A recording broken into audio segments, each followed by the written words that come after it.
आज हम पढ़ने वाले हैं। देखो, आपके न्यू मॉड्यूल में चैप्टर 13 है ग्रुप ऑडिट्स करके। पुराने सिलेबस में यही चैप्टर था, कंसोलिडेटेड फाइनेंशियल स्टेटमेंट्स, है ना। न्यू मॉड्यूल में ग्रुप ऑडिट्स है, पुराने सिलेबस में कंसोलिडेटेड फाइनेंशियल स्टेटमेंट्स करके चैप्टर था। सब कुछ सेम है, बस नाम बदल दिया है।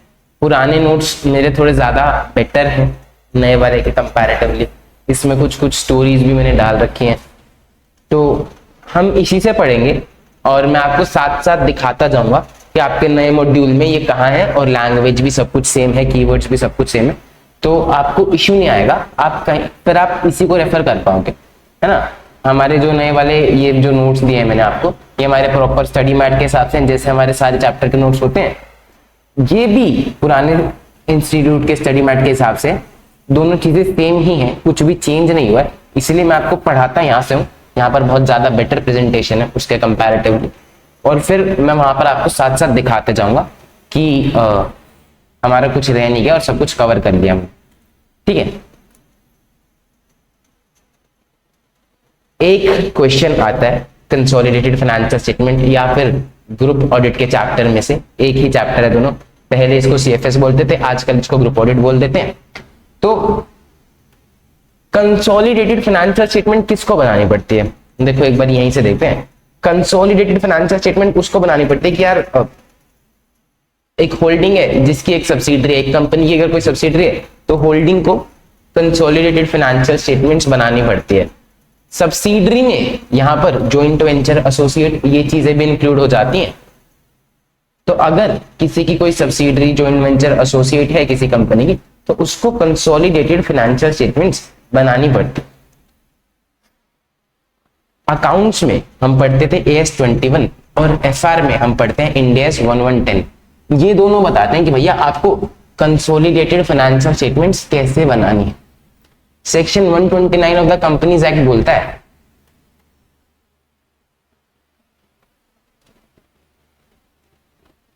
सेक्शन 129 ऑफ द कंपनी, एक सेकेंड,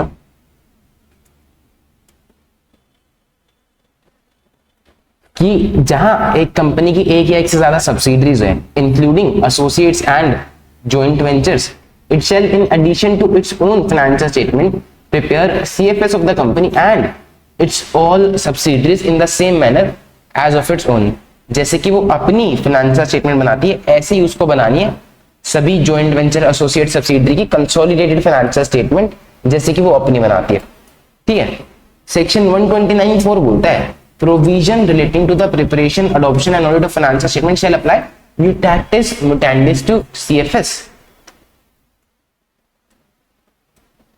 mutatis mutandis का मतलब है by making necessary adjustments, alterations while not affecting the main point। Point ये है कि एक कंपनी है जो कि होल्डिंग है, जिसकी कोई एसोसिएट, सब्सिडरी, जॉइंट वेंचर है, उसको कंसोलिडेटेड फाइनेंशियल स्टेटमेंट्स बनानी है, और जैसे वो अपनी बनाती है इंड AS के हिसाब से, AS के हिसाब से, किसी भी AFRF के हिसाब से, उसको वैसे ही उसी AFRF के हिसाब से फाइनेंशियल स्टेटमेंट्स बनानी है, कंसोलिडेटेड फाइनेंशियल स्टेटमेंट्स बनानी है। All the provisions relating to preparation, adoption and audit of financial statement shall apply mutatis mutandis. अगर होल्डिंग की ऑडिट साल में 2 बार कराई जाती है, अगर होल्डिंग की ऑडिट मैंडेटरी है, तो सेम ही प्रोविजंस लगेंगे CFS पे। किस तरह से बनानी है, किस AFRF के हिसाब से बनानी है, जैसे अपनी स्टैंडर्ड बनाती है वैसे ही बनाएगी CFS। All the provisions shall apply mutatis mutandis to CFS। इन तीनों लाइनों को आप प्लीज अच्छे से याद करेंगे, यहां पर से MCQs आ सकते हैं।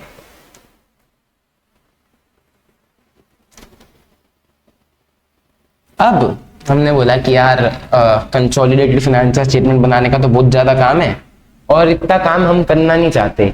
हमने बोला कानून बनाने वालों से, लॉ रेगुलेशन, लॉ मेकर से, इतना ज्यादा काम हम करना नहीं चाहते, बहुत ज्यादा काम करना पड़ता है कंसोलिडेटेड फाइनेंशियल स्टेटमेंट। तो कुछ एग्जेम्पशन दे सकते हो क्या हमको कि हम ना बनाए? तो उन्हें का चीज दे देते हैं। देखो, according to the companies accounts rules, CFS of the company shall be made in accordance with applicable accounting standards and the provision of Schedule 3. Accounting standard और Schedule 3 के हिसाब से आपको CFS बनानी है। अब हमने कहा कि भैया हम नहीं बनाना चाहते, कुछ एग्जेम्पशन दे दोगे क्या? वो कह रहा है कि a company which is not required to prepare CFS under the accounting standard, accounting standard चाहे वो AS है चाहे वो Ind AS है, जिस कंपनी को बोलता है कि भैया तेरे को कंसोलिडेशन करने की जरूरत नहीं है, वहां पर आप मत करो, ठीक है। It shall be sufficient if the company complies with the provision of consolidated financial statement provided in the schedule 3 of act. Schedule 3 की डिस्क्लोजर रिक्वायरमेंट्स अगर आप फुलफिल कर दो तो आपको कंसोलिडेटेड फाइनेंशियल स्टेटमेंट्स बनाने की जरूरत नहीं। बात समझ में आ रही है? हमने बोला कंपनीज एक्ट से, अकाउंटिंग स्टैंडर्ड से, लॉ मेकर से कि भैया मैं आलसी, मेरे को नहीं बनानी, क्या कुछ एग्जेम्पशन मिल सकते हैं? तो बोले कि जहां एएस और इंड एस मना करते हैं वहां पर मत बनाओ, छूट है, बशर्ते एक शर्त है कि तुम शेड्यूल 3 की रिक्वायरमेंट्स को पूरी तरह से फॉलो कर लेना, तो तुम मत बनाना। यानी कि कुछ काम तो हमको करना ही पड़ेगा, शेड्यूल 3 की रिक्वायरमेंट्स तो हमें पूरी करनी ही पड़ेगी। अब एएस कब बोलता है कि भैया कंसोलिडेटेड फाइनेंशियल स्टेटमेंट्स मत बनो? देखो, subsidiary to be excluded from consolidation जब आपका कंट्रोल टेम्परेरी है, जब आपको लगता है कि भैया मैंने बहुत टाइम के लिए नहीं खरीदा, मान लो एक कंपनी ने 50% से ज्यादा शेयर खरीदा किसी एक सब्सिडी ए लिमिटेड ने,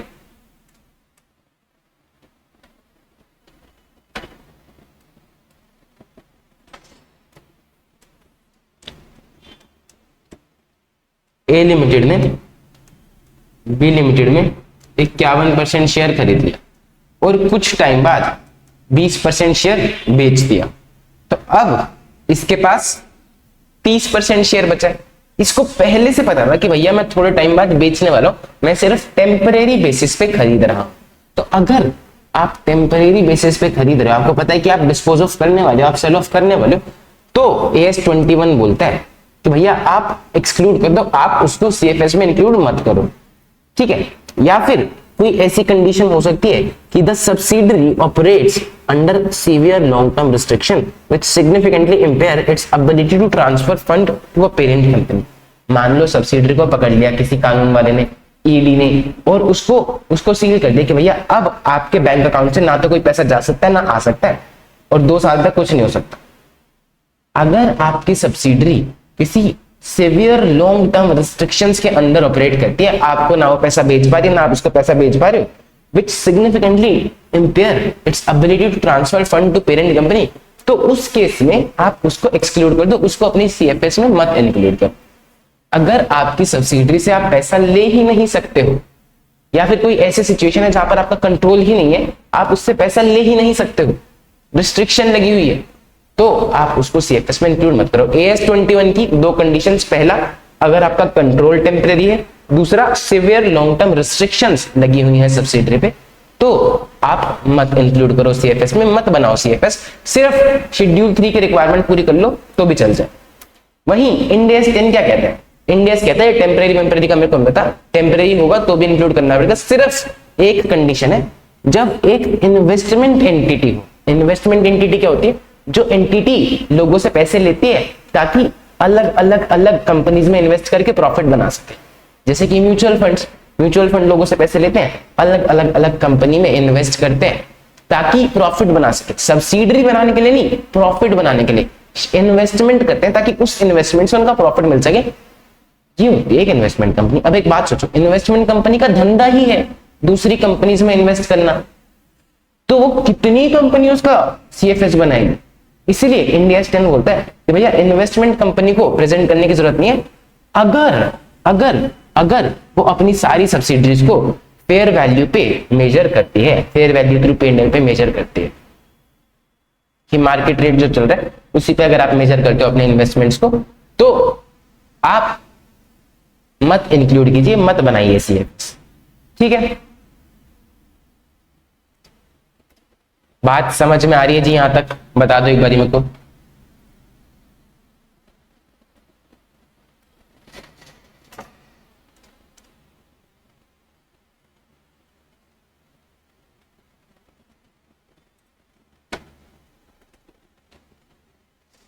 यस सर, देखो जी 129(3) बोलता है कंपनीज एक्ट का 129(3) बोलता है कि सर आपको सीएफएस बनानी है।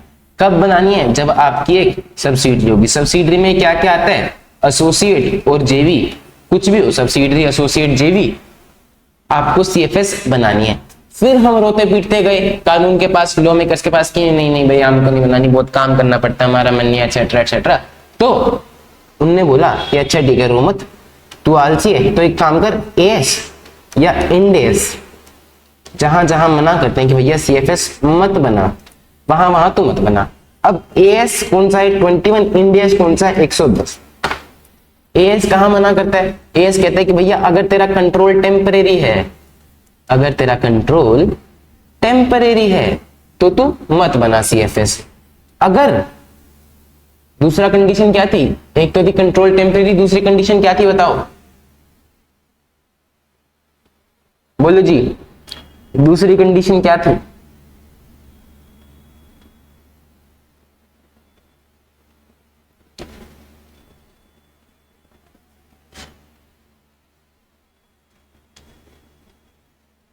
बोलो बोलो। एक तो थी टेम्परेरी कंट्रोल और दूसरी कंडीशन क्या थी?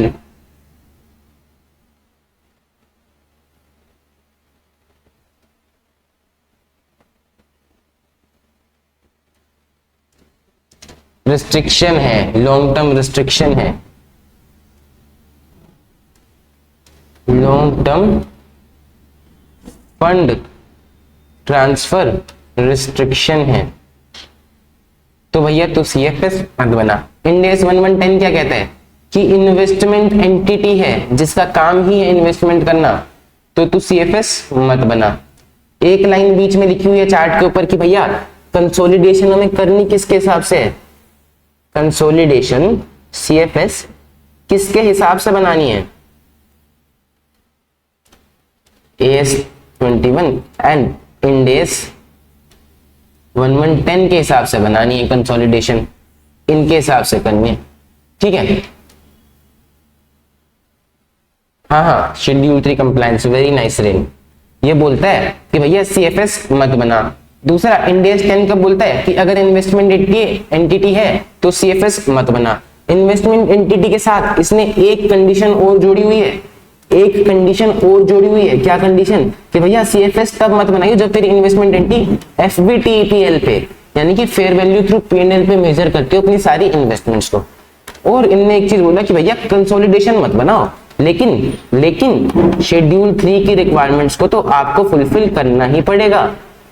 शेड्यूल 3 की रिक्वायरमेंट्स को तो आपको फुलफिल करना ही पड़ेगा।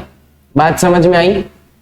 ये बोलता है, बहुत इंपॉर्टेंट है, 3-4 बार रिपीट कर रहा हूं क्योंकि क्वेश्चन आएगा इस पे से और क्वेश्चन आता है इस पे से, ठीक है।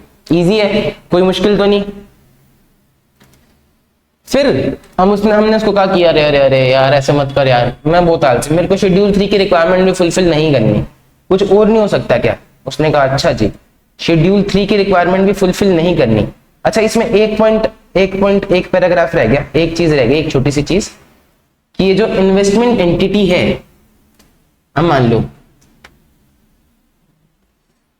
लो ये है होल्डिंग लिमिटेड, इसने इन्वेस्ट कर रखा है एक इन्वेस्टमेंट एंटिटी में, इन्वेस्टमेंट लिमिटेड में, और इसने सब्सिडरी में बहुत सारी इन्वेस्ट कर रखा है, इसकी बहुत सारी सब्सिडरी बनी हुई है।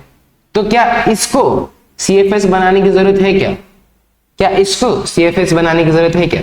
सर ये तो एक इन्वेस्टमेंट एंटिटी हो गई, तो इसको सीएफएस बनाने की जरूरत नहीं है।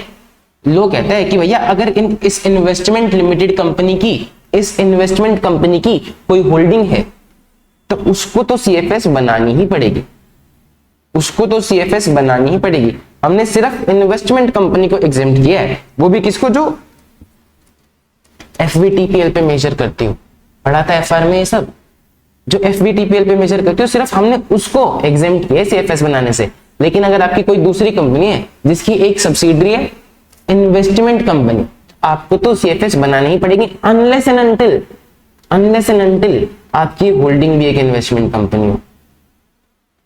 अगर आपकी होल्डिंग भी एक इन्वेस्टमेंट कंपनी और इसने किसी दूसरे इन्वेस्टमेंट कंपनी में शेयर्स ले रखे हैं, तो फिर इसको सीएफएस बनाने के रिक्वायरमेंट्स नहीं। क्या बात समझ में आती है यहां तक? Everybody clear?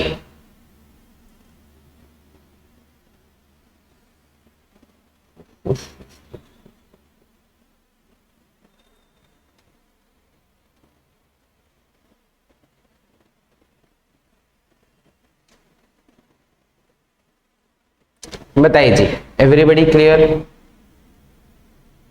Clear sir.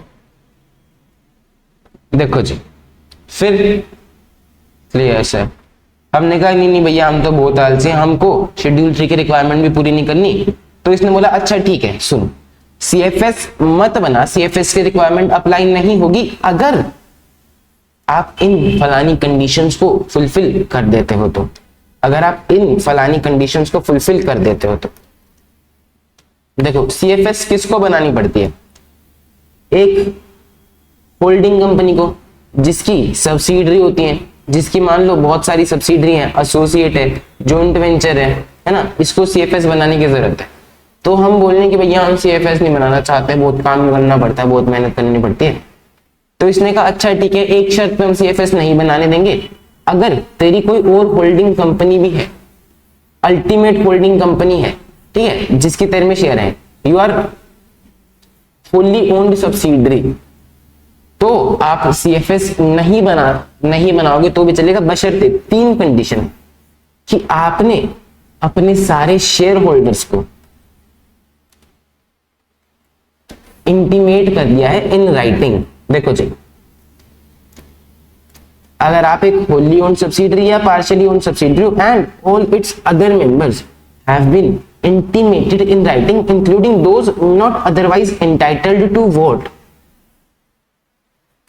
चाहे आप होली ओन सब्सिडरी हो चाहे आप पार्टली ओन सब्सिडरी हो, तो अपनी होल्डिंग कंपनी को छोड़ के जितने भी आपके अदर शेयर होल्डर्स हैं, मान लो इसका 51% शेयर है, तो इसके माइनॉरिटी शेयर होल्डर्स कितने हो गए? 49%, ठीक है। तो आपने अपने जो अदर शेयर होल्डर है, चाहे उसमें से वोटिंग वाले हो चाहे बिना वोटिंग वाले, कोई भी हो, वोट वाले हो बिना वोट वाले कोई भी हो, आपने इन सबको इंटीमेट कर दिया। और इंटीमेट कैसे कर दिया? बता दिया इन राइटिंग, लिख के बताना है, चिट्ठी भेज के बताना है, ठीक है।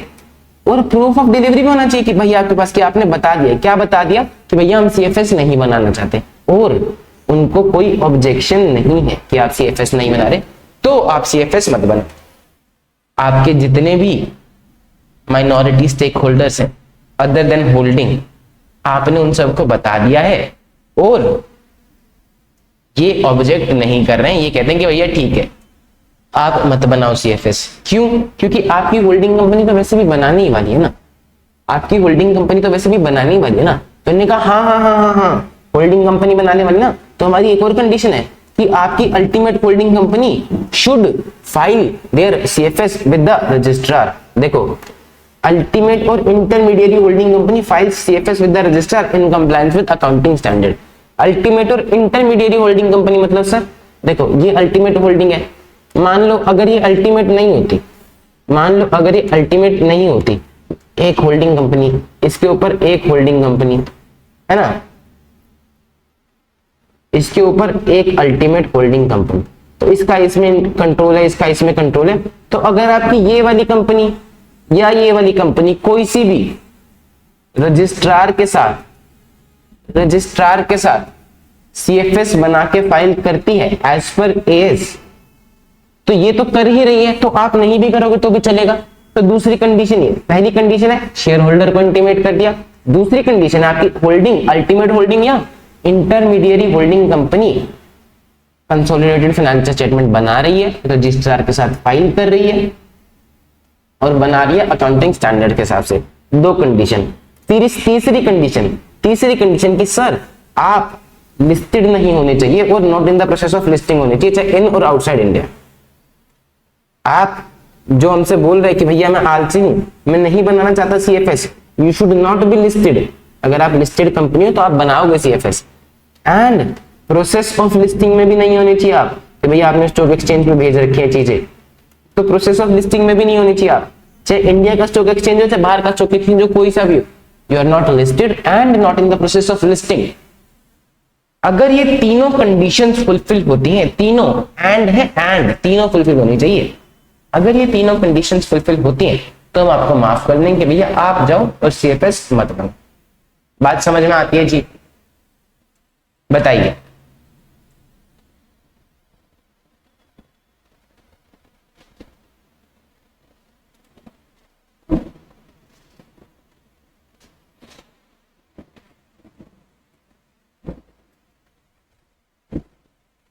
बताइए जी, बात समझ में आ रही है?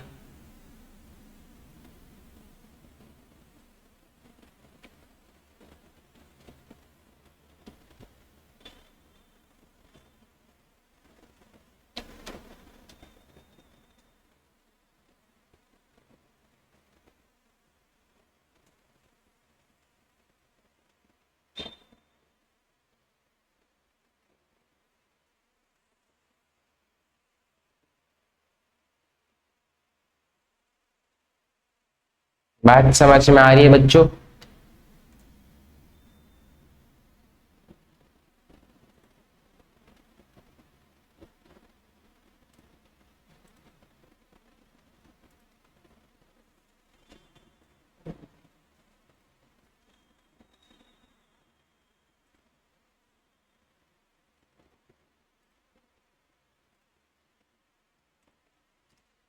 हाँ जी सर, यस सर।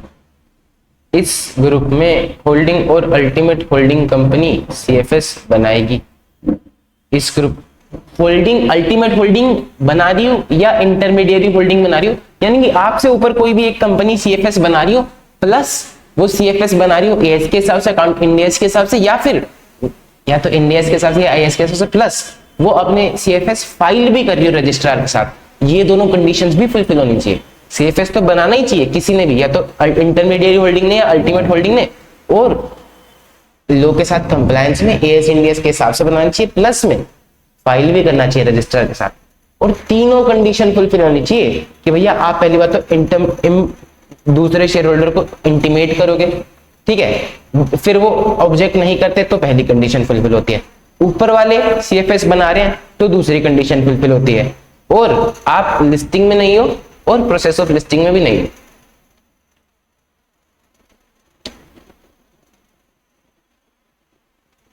हमने पढ़ा इन्वेस्टमेंट इंडिया 110 बोलता है कि इन्वेस्टमेंट एंटिटी है तो सीएफएस बनाने की जरूरत नहीं है अगर वो इन्वेस्टमेंट एंटिटी एफपीटीपीएल पे अपनी इन्वेस्टमेंट्स को मेजर करती है। वो बोल रहा है लेकिन अगर उस इन्वेस्टमेंट एंटिटी का कोई पेरेंट है तो उसको तो सब कुछ कंसोलिडेट करना ही करना है। अगर इन्वेस्टमेंट एंटिटी का कोई पेरेंट है तो उसको तो कंसोलिडेट करना ही करना है, including those controlled through an investment entity subsidiary. यानी कि सर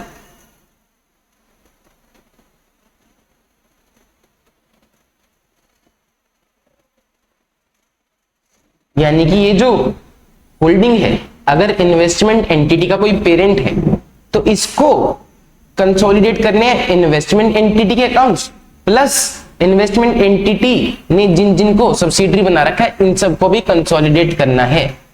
अनलेस एंड अनटिल, देखो जी, unless the parent itself is an investment entity. अगर पेरेंट भी एक इन्वेस्टमेंट एंटिटी है तो उस पर भी एग्जाम्पशन आ जाएगी, उसको भी सीएफएस नहीं बनानी। इन्वेस्टमेंट एंटिटी होती क्या है सर? इन्वेस्टमेंट एंटिटी होती क्या है सर? देखो, investment entity is an entity which obtain funds from one or more investors for the purpose of providing those investors with investment management services। कि आप अलग लोगों से पैसा लेते हो और उनको बोलते हो कि हम आपके पैसे को बढ़िया जगह इन्वेस्ट करेंगे। आप इन्वेस्टर से पैसा लेते हो for the purpose of providing investment management services. आप उनको बोलते हो कि भैया हम एक्सपर्ट है, हमको शेयर्स में इन्वेस्ट करना आता है, हम इन्वेस्ट कराएंगे। आप इन्वेस्टमेंट मैनेजमेंट सर्विसेज देना चाहते हो तो आप एक investment entity commits to its investor that business purpose is to invest funds solely for returns from capital appreciation, investment in income or both। आप उनका पैसा इन्वेस्ट क्यों कर रहे हो?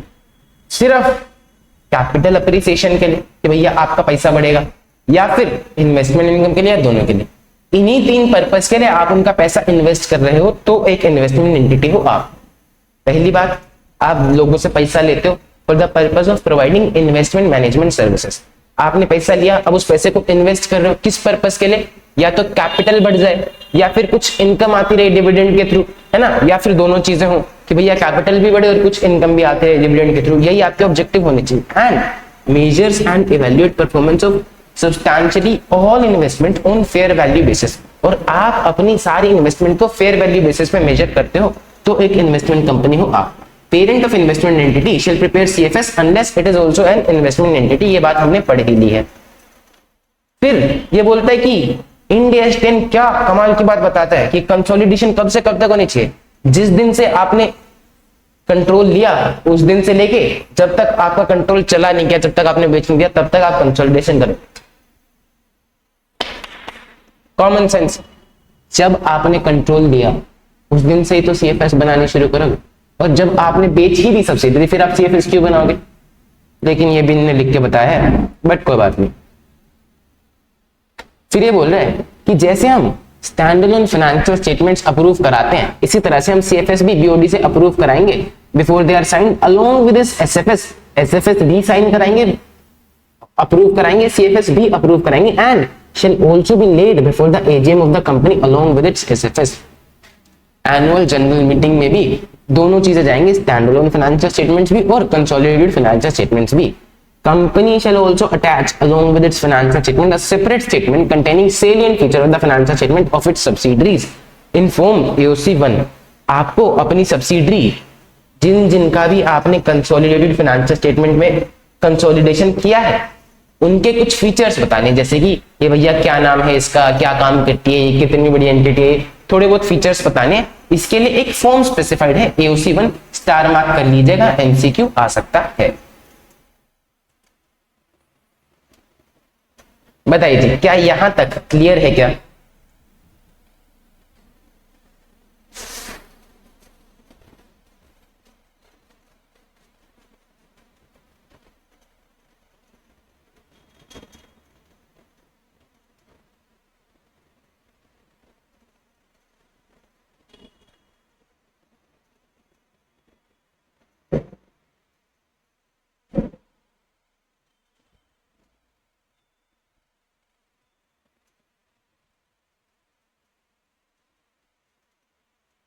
क्लियर है?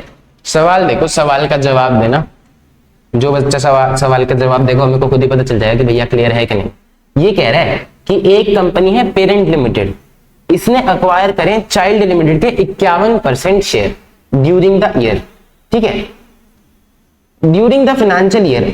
देखो इसने 2019 में अक्वायर करे, 19-20 में इसने 20% शेयर बेच दिए। Parent limited while preparing the financial statement for the year ended 31/3/2019 and year ended 31/3/2020 did not consider the financial statement of child limited for consolidation as a statutory auditor, how would you deal with it? बताइए।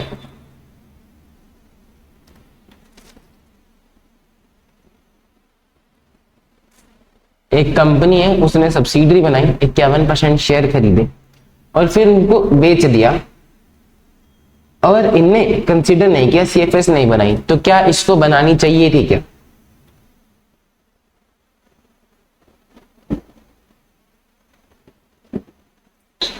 क्या इसको CFS बनानी चाहिए थी क्या?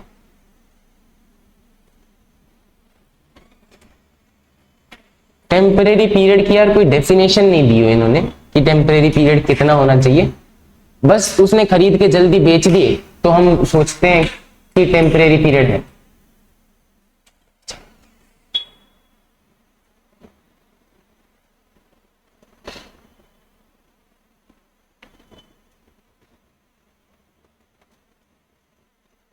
Near future world लिखा हुआ। अच्छा, इंडेस सॉरी AS21 क्या कहता था?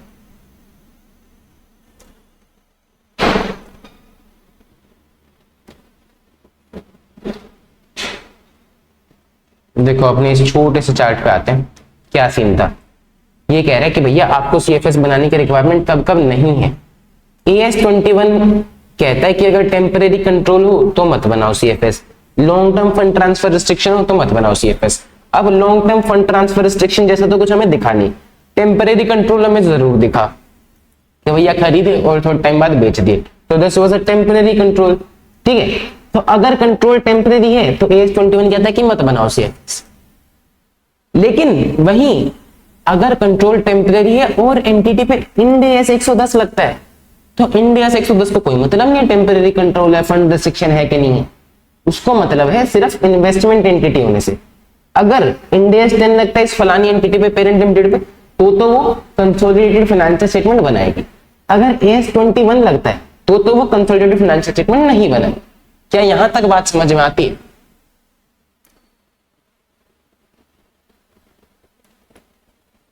इनने ये क्वेश्चन में बता नहीं रखा कि AS21 लग रहा है कि IND AS 1110 लगता है। कितनी बड़ी कंपनी, ये बता ही नहीं रखा। तो हम क्या लिख रहे हैं, देखो हमने क्या करा, अरे नहीं IND AS 110 मैंडेटरी कैसे, IND AS लगता ही नहीं हो कंपनी पे, तो छोटी कंपनी हो तो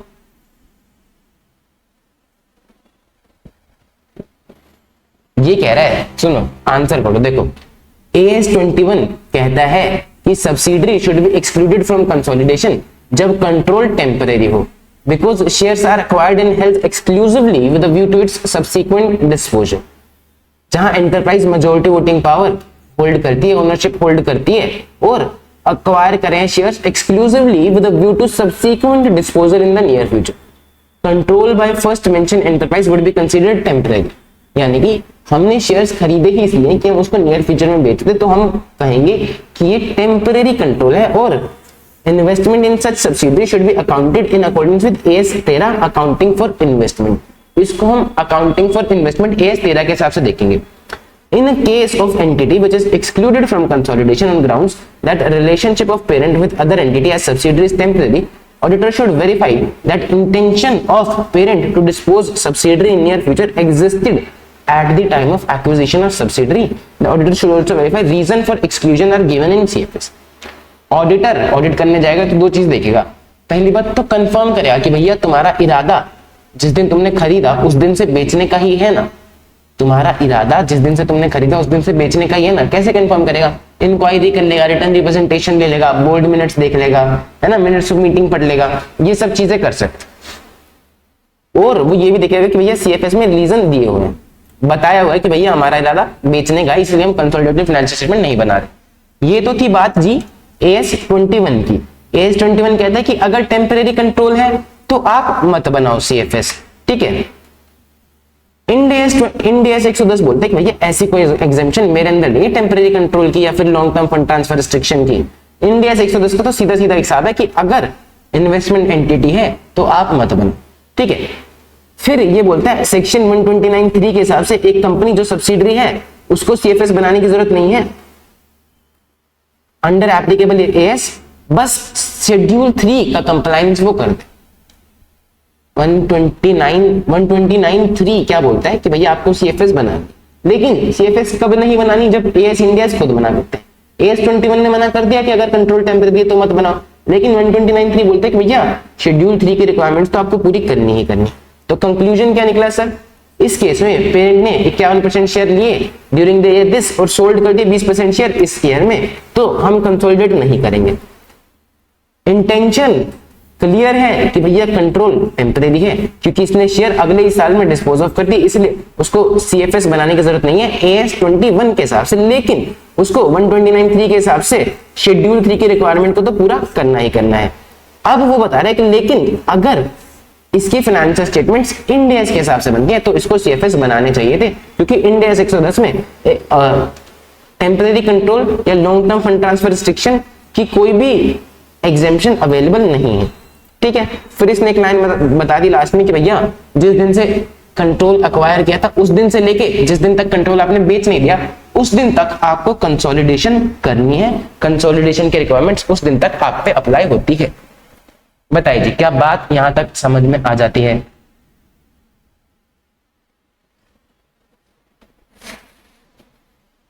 हाँ जी,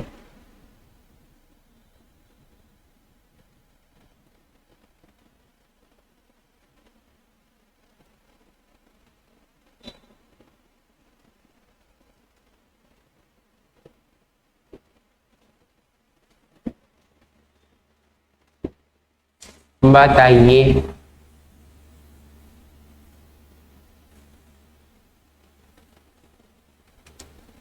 उदय कह रहा है यस। बाकी बच्चे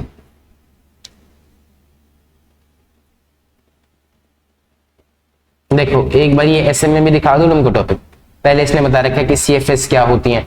अच्छा इसमें काफी सारी चीजें ब्लू कर रखी हैं तो उसको मत पढ़ना, ठीक है। हालांकि तुम इस नोट्स को पढ़ना ही मत, सिर्फ उसी वाले को पढ़ना जिससे मैं पढ़ा रहा हूं। इसने 129.3 बता दिया, 129.4 बता दिया, ठीक है। फिर इसने बता दिया कि अप्रूव करनी चाहिए बीओडी के साथ और साइन करानी चाहिए, सेलिएंट फीचर इंक्लूड होनी चाहिए एओसी 1 में। ये सारी चीजें हमने पढ़ ली। फिर किस पे अप्लाई नहीं होंगी, होली ओन सब्सिडरी होगी, राइटिंग में इंटीमेट कर दोगे वो ऑब्जेक्ट नहीं कर रहे, लिस्टेड नहीं है, nor in the process of listing, holding company file करती है रजिस्ट्रार के साथ सीएफएस, है ना। फिर इन्वेस्टमेंट एंटिटी कौन सी होती है ये इसने बता दिया, हमने पढ़ लिया। ये वाली केस स्टडी हमने पढ़ ली, पेरेंट लिमिटेड चाइल्ड लिमिटेड वाली। रिस्पॉन्सिबिलिटीज ऑफ अ पेरेंट, एक पेरेंट की क्या क्या जिम्मेदारियां हैं कि भैया पहले तो कंपोनेंट्स आइडेंटिफाई करे कि किस का मेरे को कंसोलिडेशन करना है, उनकी फाइनेंशियल इंफॉर्मेशन देखे, है ना, कि भैया कौन से कंपोनेंट्स मेरे को सीएफएस में इंक्लूड करने हैं। जहां अप्रोप्रिएट है देखे कि भैया कोई सेगमेंट रिपोर्टिंग उसको करनी है क्या कोई सब्सिडरी है क्या जिसका सेगमेंट इतना बड़ा बन गया है जो उसको रिपोर्ट करना है। सेगमेंट रिपोर्टिंग पढ़ा था इंटरमीडिएट में, फाइनल में है क्या सेगमेंट रिपोर्टिंग? इंटरमीडिएट में तो है। सेगमेंट रिपोर्टिंग क्या होता है कि भैया अगर आपका कोई सेगमेंट काफी ज्यादा बड़ा है, कोई सब्सिडरी बड़ी है जो मोर देन 10% 20% जो भी उसकी वो होती है लिमिट्स होती है उसको क्रॉस कर रही है, तो उसको आपको अलग से दिखाना होता है। तो अगर कोई सेगमेंट इतना बड़ा है तो उसको देखना कि भैया कोई सेगमेंट है क्या जिसके लिए अलग से सेगमेंट रिपोर्टिंग करने की जरूरत है। फिर पेरेंट की रिस्पॉन्सिबिलिटी आइडेंटिफाई करना related party and related party transactions, ताकि उसकी एडजस्टमेंट्स की जा सके। फिर accurate and complete financial information लेना कंपोनेंट से, ताकि हम सही से कंसोलिडेशन कर पाए। सामने वाली बंदा गलत इंफॉर्मेशन देगा तो हमारी इंफॉर्मेशन कैसे सही बनेगी। फिर कंसोलिडेशन करना, प्रॉपर एडजस्टमेंट्स करना, अकाउंटिंग पॉलिसीज को हार्मनी में लेके आना, यानी कि उसने कुछ और अकाउंटिंग पॉलिसी लगा रखी है, आपने कुछ और अकाउंटिंग पॉलिसी लगा रखी है, तो आप सीएफएस को होल्डिंग एंटिटी की अकाउंटिंग पॉलिसी के हिसाब से बनाओगे, है ना। अगर आपकी एंटिटी बाहर की है तो आप गैप कन्वर्जन करोगे, जनरली एक्सेप्टेड अकाउंटिंग प्रिंसिपल्स जहां भी एप्लीकेबल है। इसके लिए एक छोटी सी स्टोरी थी। शार्क टैंक बहुत चलता था, तो शार्क टैंक में उनका काम ही क्या है, इन्वेस्टमेंट करना छोटी छोटी एंटिटीज में, ठीक है। तो अमन जी हैं ये हमारे, अमन जी ने पूरा साल शार्क टैंक में मजे करे, इन्वेस्ट करा कि भैया तेरे को इतना दे दिया, तेरे को इतना दे दिया, तेरे को इतना दे दिया। अब एंड आया, एंड ऑफ द ईयर आया, उसने मेरे को ऑडिटर बन के बुलाया, मैं ऑडिटर बन के गया, मैंने कहा कि भैया आपको तो सीएफएस बनानी है क्योंकि आपकी इतनी सारी सब्सिडरीज है। उसने कहा हाँ, और इसको अब पता ही नहीं कि भैया मैंने किस किस में इन्वेस्ट कर रखा है। ये क्या करता था कि जिसमें इन्वेस्ट करा उसको हाई का मैसेज डाल देता था कि भैया मैंने तेरे को इतने पैसे दे दिए। अब अमन क्या कर रहा है, अमन व्हाट्सएप खोल के निकाल रहा है कि भैया मैंने किस में कितना कितना पैसा इन्वेस्ट किया। देखो पूरा साल शार्क टैंक में इन्वेस्ट करने के बाद अमन को मैंने याद दिलाया कि यार सीएफएस बनाना तो तेरी ही रिस्पॉन्सिबिलिटी है, मैं ऑडिट करने आऊंगा, मैं बनाऊंगा नहीं सीएफएस, ऑडिटर नहीं बनाएगा, सीएफएस तो मैनेजमेंट ही बनाएगी। और अमन ने कोई डेटा भी नहीं बनाया था कि जिस जिस एंटिटी में उसने इन्वेस्ट किया है, तो व्हाट्सएप खोल के आइडेंटिफाई करने लगा कि भैया कौन से कंपोनेंट्स हैं जो सीएफएस में इंक्लूड होंगे। रिस्पॉन्सिबिलिटी पेरेंट की क्या है कि वो आइडेंटिफाई करे कि कौन से कंपोनेंट्स जो है वो सीएफएस में इंक्लूड होंगे। और क्या कोई ऐसा स्टार्टअप भी है क्या जिसका सेगमेंट इतना बड़ा हो गया कि वो एक रिपोर्टेबल सेगमेंट बन गया हो कि उसको अपनी सीएफएस में अलग से रिपोर्ट करके बताना हो, ठीक है। ढूंढते ढूंढते उसे पता चला कि उसने जो पैसा छोटा राउंड प्राइवेट लिमिटेड में इन्वेस्ट किया था उसने वो पैसे अपने रिलेटेड पार्टी पे उड़ा दिए। अमन ने कहा कि भाई मैंने तो इसमें पैसा इन्वेस्ट किया था प्रॉफिट बनाने के लिए, उसने अपने पैसे रिलेटेड पार्टी पे उड़ा दिए। तो इसने कहा कि सबसे खतरनाक शार्क कौन, अश्नीर ग्रोवर। तो वो अश्नीर को लेके गया उसके साथ, और अश्नीर ने जाते ही छोटा राउंड का कॉलर पकड़ लिया, कह रहा है तूने हमारे पैसे उड़ा दिए। छोटा राउंड ने बंदूक निकाल के रख दी अश्नीर के सर पे, वो डर गया, अमन डर गया।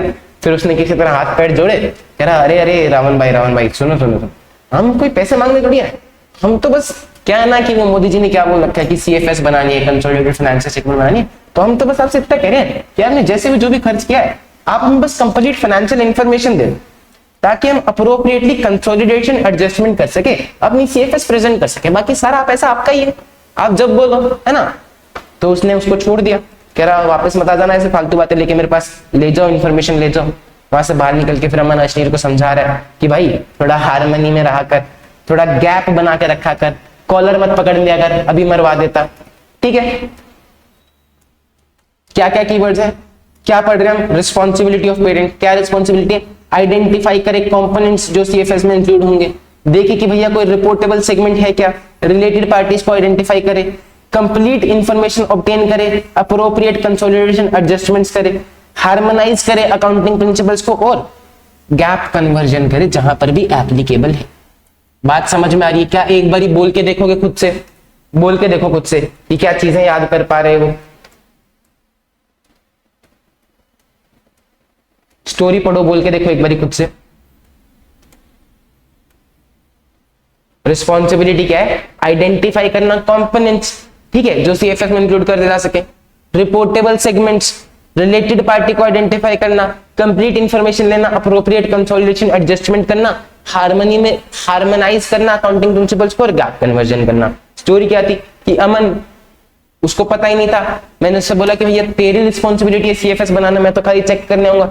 फिर वो व्हाट्सएप खोल के आइडेंटिफाई करने लगा कि भैया कौन सा सीएफएस में इंक्लूड होगा, और कोई स्टार्टअप बड़ा बन गया क्या कि उसको अलग से रिपोर्टेबल सेगमेंट में डालना पड़ेगा। फिर उसको पता चला कि भैया एक एंट्री, एक इन्वेस्टमेंट जो उसने करी थी छोटा राम प्राइवेट लिमिटेड में, उसने सारे पैसे अपने रिलेटेड पार्टी को डाल दिए। अब वो लेके गया अश्नीर को, अश्नीर ने कॉलर पकड़ा, उसने गन निकाली, अश्नीर डर गया, अमन डर गया, अमन ने हाथ पैर जोड़े, उसने बोला कि भैया आप पैसे मत दो, बस कंप्लीट फाइनेंशियल इंफॉर्मेशन दे दो ताकि हमें ना कंसोलिडेशन एडजस्टमेंट्स कर सके। फिर उसने बाहर आके अश्नीर को समझाया कि भाई तू हारमोनी में लाकर थोड़ा गैप बना के रखा कर, अभी मरवा दे। याद हो गया क्या? बताइए जी, एक बारी खुद से बोल के देखो और मुझे बताओ कि याद हो रहा है क्या?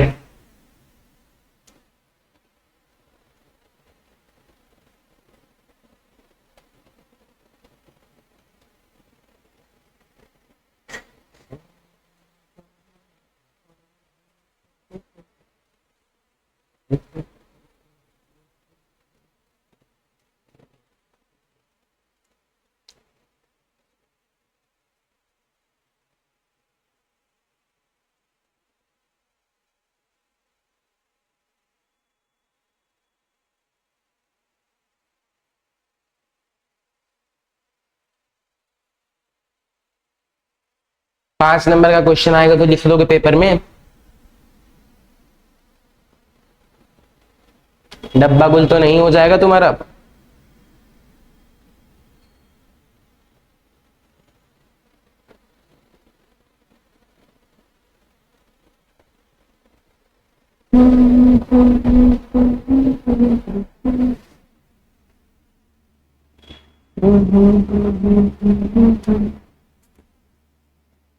देखिए जी, फिर ऑडिटर के क्या ऑब्जेक्टिव है?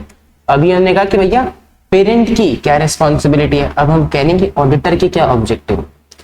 ऑडिटर के ऑब्जेक्टिव में ये देखना कि भैया सीएफएस जो है वो एएफआरएफ के हिसाब से प्रिपेयर की गई है कि नहीं। ऑडिटर का ओपिनियन है, ऑडिटर का ऑब्जेक्टिव है कि भैया ओपिनियन एक्सप्रेस कर पाए कि भैया financial statements true and fair view present कर रही है कि नहीं कर रही इंफॉर्मेशन। फिर उसका ऑब्जेक्टिव है इंक्वायरी करना on the matters specified in section 143(1), report करना on matters specified under subsection 143(3) and validate करना कि भैया रिक्वायरमेंट है भी कि नहीं है सीएफएस बनाने की। सही है, देखना कि भैया एएफआरएफ के हिसाब से बनी है कि नहीं बनी, ट्रू एंड फेयर व्यू बताना, ओपिनियन देना, इंक्वायरी करना 143(1) के लेके, रिपोर्ट करना 143(3) के मैटर्स पे, और वैलिडेट करना कि भैया सीएफएस के रिक्वायरमेंट्स है कि नहीं। 143(1) और 143(3) याद है क्या तुम लोगों को? बता, थोड़ा सा बता दो क्या था इन दोनों के अंदर, पढ़ाया था हमने क्लास में। मैं नहीं बताऊंगा, तुम ही बताओगे, तुम्हारे पेपर आ रहे हैं, तुमको पता होना चाहिए, बताओ मुझे। 143(1) और 143(3) क्या है इन दोनों में?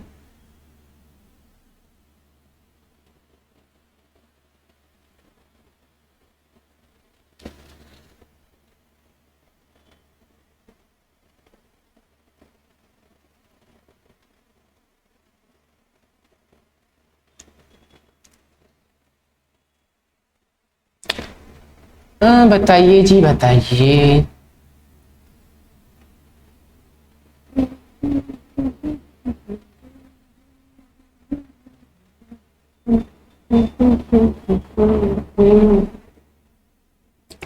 बताइए 143 क्या था?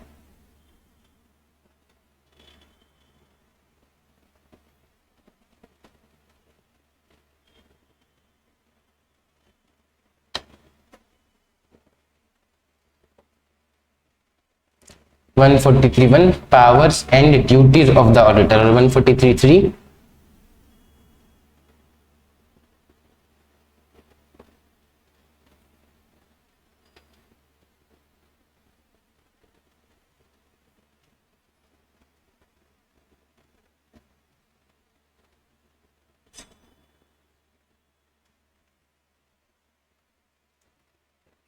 रिपोर्ट। देखो जी, कहानी पे आओ, पढ़ लेना इसको एक बार क्लास के बाद 143(1) और 143(3) को। अभी मैंने आपको बताया कि भैया अमन ने इन्वेस्ट कर दिया था पैसा और मैं उसके पास गया, मैंने कहा भैया तेरी रिस्पॉन्सिबिलिटी है बनाने की, तू जल्दी से बना दे सीएफएस। फिर उसने व्हाट्सएप कॉल आइडेंटिफाई करा, है ना, रिपोर्टेबल सेगमेंट देखे, ये सब वो सब करा। अब वो बच के आए ही थे छोटा रावण के पास से, उसने बंदूक लगा रखी थी, वो जैसे तैसे करके बच के आए और उसने कहा कि भैया ठीक है, हम अपनी जान पर खेलकर सीएफएस बना लिए चिराग बाबू, हम अपनी जान पर खेलकर सीएफएस बना लिए। अब आप बताइए आपका क्या ऑब्जेक्टिव? अब वैसे तो मेरा ऑब्जेक्टिव ये था पहला कि मैं डिटरमाइन करूं कि सीएफएस बनाने की जरूरत है भी कि नहीं है, लेकिन अब मुझे लगा कि मैं इसको ये बोलूंगा कि अब देखना चाहता हूं मैं कि भैया सीएफएस बनाने की जरूरत है कि नहीं है। जब वो जान पर खेलकर इंफॉर्मेशन लेके आया तो मैं कहा ये मेरे को मारेंगे। मैंने कहा नहीं, मेरा ऑब्जेक्टिव क्या है? मेरा ऑब्जेक्टिव है ये देखना कि भैया जो सीएफएस है वो एएफआरएफ के हिसाब से बनी है कि नहीं बनी, ताकि मैं अपना ओपिनियन एक्सप्रेस कर सकूं कि financial statement true and fair present करती है कि नहीं करती। फिर मैंने उसको बोला कि ये ओपिनियन देने के लिए मुझे कुछ मैटर्स पर इंक्वायर करना होगा और फिर मैं फाइनली रिपोर्ट दे दूंगा ऑन 143 वाले मैटर्स। सही है। मेरा क्या ऑब्जेक्टिव था पहला तो कि मैं वैलिडेट करूं कि सीएफएस प्रिपेयर करने की रिक्वायरमेंट है भी कि नहीं है, लेकिन मुझे लगा ये अपनी जान पे खेल गया है। मैं इनको अब ये बोलूंगा कि भैया सीएफएस की रिक्वायरमेंट है कि नहीं, मैं अब देखूंगा तो फिर ये मेरे को भी मारेंगे, ये रोने पीटने लगेंगे। फिर मैंने उससे बोला कि मेरा ऑब्जेक्टिव क्या है कि मैं देखूं कि सीएफएस एएफआरएफ के हिसाब से बने हैं कि नहीं बने, ताकि मैं अपनी ओपिनियन एक्सप्रेस कर सकूं। ओपिनियन एक्सप्रेस करने के लिए मेरे को कुछ मैटर्स में इंक्वायरी करनी पड़ेगी, 141 वाले मैटर्स में, 143(1) वाले मैटर्स में, और फिर मैं 143(3) वाले मैटर्स पर रिपोर्ट दे दूंगा। क्या बात यहां तक समझ में आती है? क्या ये चीजें याद कर लोगे आप? ये कहानी के थ्रू दोनों पॉइंट्स याद हो गए हैं आपको? इजी सी कहानी है, एक बारी बोल के देखो। मैं चुप बैठता हूँ, 1 मिनट आंख बंद करो, बोल के देखो कि कितने पॉइंट्स याद आ रहे हैं दोनों में ही। रिस्पॉन्सिबिलिटी ऑफ पेरेंट और ऑडिटर ऑब्जेक्टिव, बताओ मुझे, बताओ कितने पॉइंट याद आ रहे हैं? चुप बैठा हूं मैं, बोल के देखो।